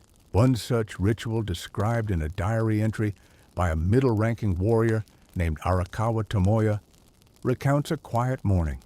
Before dawn, I prepared my father's blend, hinoki shavings for the mountain he loved, dried moss for the forest path he walked, a pinch of chrysanthemum for his resolve. I lit the censer and sat in stillness. He arrived not in form, but in feeling. I bowed. Modern researchers studying these records often note how sophisticated the samurai understanding of olfactory memory truly was. Long before neuroscience gave it a name, they understood that smell could access memory more directly, more emotionally than any other sense. They didn't explain it in anatomical terms, they experienced it in poetic ones. And here's the odd twist, some samurai even created false memory blends. That's right, scents designed to simulate memories that never happened. These weren't lies exactly. They were more like emotional rehearsals. A blend might be created to simulate the feeling of standing beneath cherry blossoms during a farewell, even if no such farewell had taken place. It allowed the warrior to process anticipated grief, to train the heart for a future moment of loss.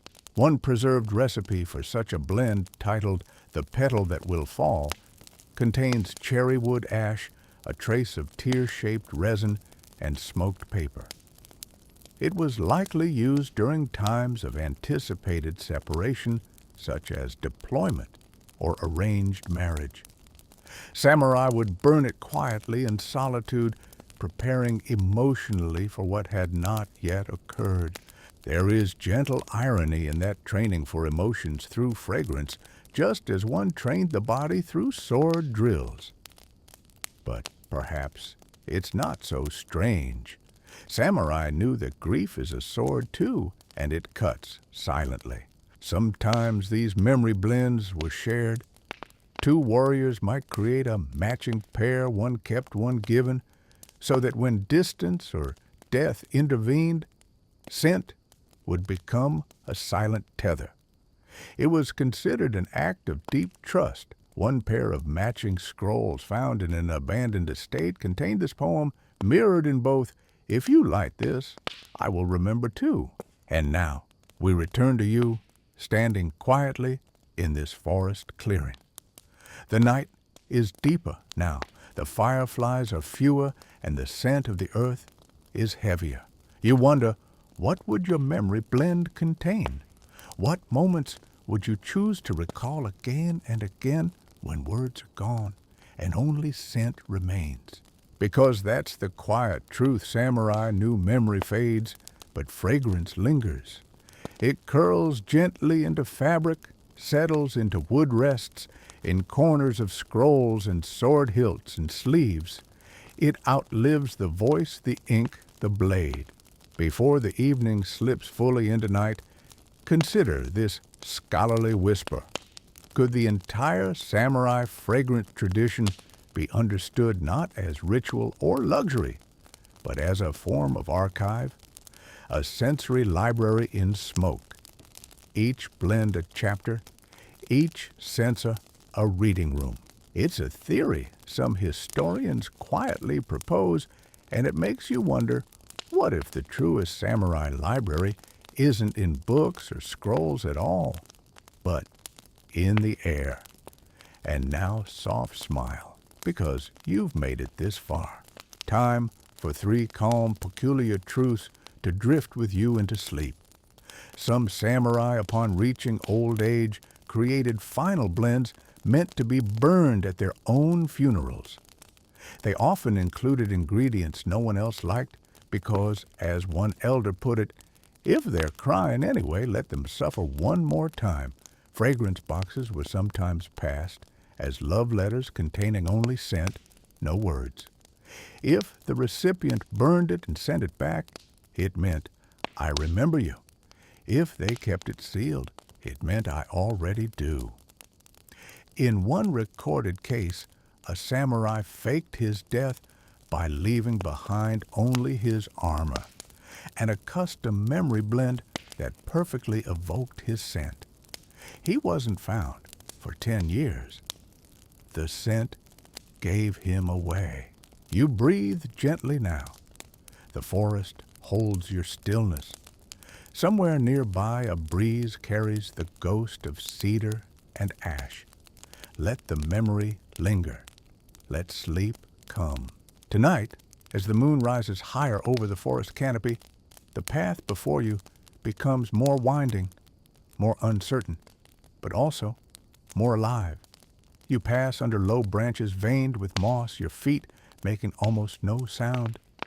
Somewhere nearby, an owl shifts softly in the trees, and as your thoughts slow, your breath deepens, you find yourself stepping into a space that doesn't quite belong to either the waking world or dreams. You've wandered now into the territory of belief. No, not organized religion, nothing so rigid. What we're entering tonight is the soft realm of samurai superstition, the incense blends, made not just for beauty or memory, but for protection. Yes, protection. Because no matter how disciplined or deadly a samurai might be, fear always crept in through the cracks. And when that happened, scent was sometimes the only armor they had left. These weren't your typical battlefield prayers or temple rites. This was fragrance as talisman, as shield, as quiet magic. You see, among the more esoteric branches of samurai practice, especially during the late Muromachi and early Edo periods, there existed a belief that certain combinations of incense could ward off evil spirits, misfortune, or spiritual pollution, known in Japanese as kegare. This was not incense in the sense of polite ceremony. This was incense as armor for the soul. One of the most famous protective blends was called Ko no Yoroi, literally, the fragrance of armor. It included notes of vetiver root, powdered oyster shell, smoked bamboo, and a rare mountain herb known as kakidenome that was said to confuse malicious spirits. The resulting scent wasn't pleasant exactly.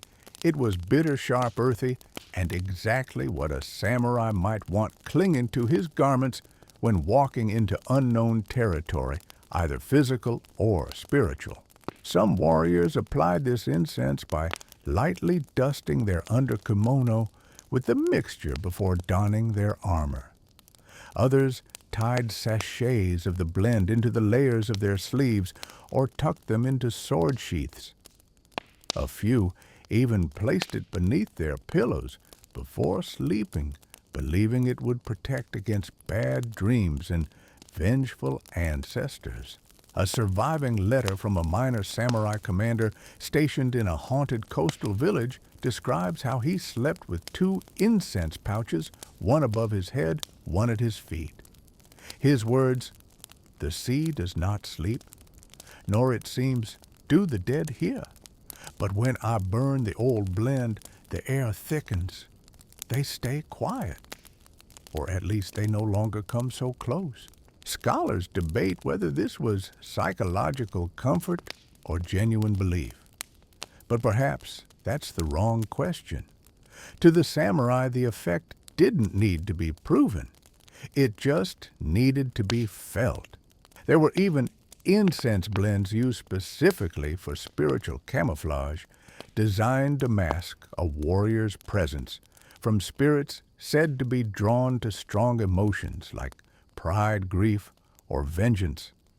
These blends were faint, dry, and nearly scentless to humans, but they were designed according to esoteric principles derived from On-myodo, the ancient Japanese system of yin-yang cosmology and elemental balance. A particularly strange case involves a monk named Chuin, who traveled with several mercenary samurai across war-torn provinces. He created a blend that included ground raven's beak, burnt orange peel, and traces of ash from sacred fires. This incense was not burned, but mixed into a fine powder and applied like chalk to the skin. He believed it rendered the soul opaque, undetectable to wandering spirits. Is it true? Who knows? But the practice was recorded in 3 separate scrolls, and Schumann lived to the age of 86, which, for a man traveling with hired blades, is a pretty impressive stat. But not all protective incense was about warding off evil. Some were used to invite fortune insight or even divine favor. In fact, several recorded rituals describe samurai blending incense on the night before battle to call forward their ancestors not to haunt them, but to guide their swords. One diary entry from a retainer of the famous daimyo Takeda Shingen details a pre-battle ritual in which warriors sat in total silence, each burning a personal ancestral blend. The smoke rose in strange patterns, and the men watched it carefully, interpreting its movement like omens. If the smoke curved toward the east, it meant courage would hold. If it vanished straight upward, it meant death would come quickly, but honorably. Did this ritual offer tactical insight? No, but it offered something better: peace of mind. And what about the oddest protective blend of all? That would be Usotsuki no Ko, the incense of lies. This blend was said to cloud the intentions of the one who wore it, confusing both enemies and spirits alike. It included crushed rose thorn, the sap of the ghost fern, and something called silent ash, believed to be taken from the hearth of a house where no one had spoken for 7 days. No recipes for Usotsuki no Ko survive today, but references to it appear in at least 2 Edo period plays and 1 military manual. One samurai wrote, "I cannot say if it hides my truth, but I know it prevents others from seeing through it." Now here's where things get fascinating. Several modern scientists studying olfaction have speculated that some of these ingredients, particularly the bitter and mineral-heavy ones, could have mildly psychoactive properties when burned in confined spaces. In other words, these warriors may have altered their mental state before battle, not just through meditation, but through carefully crafted olfactory exposure.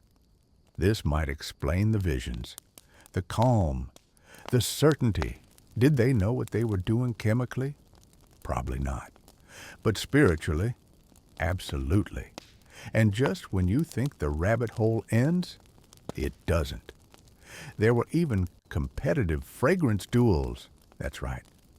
Imagine 2 warriors not crossing swords but censer bowls, each burning a protective blend meant to dominate or cancel the other's influence.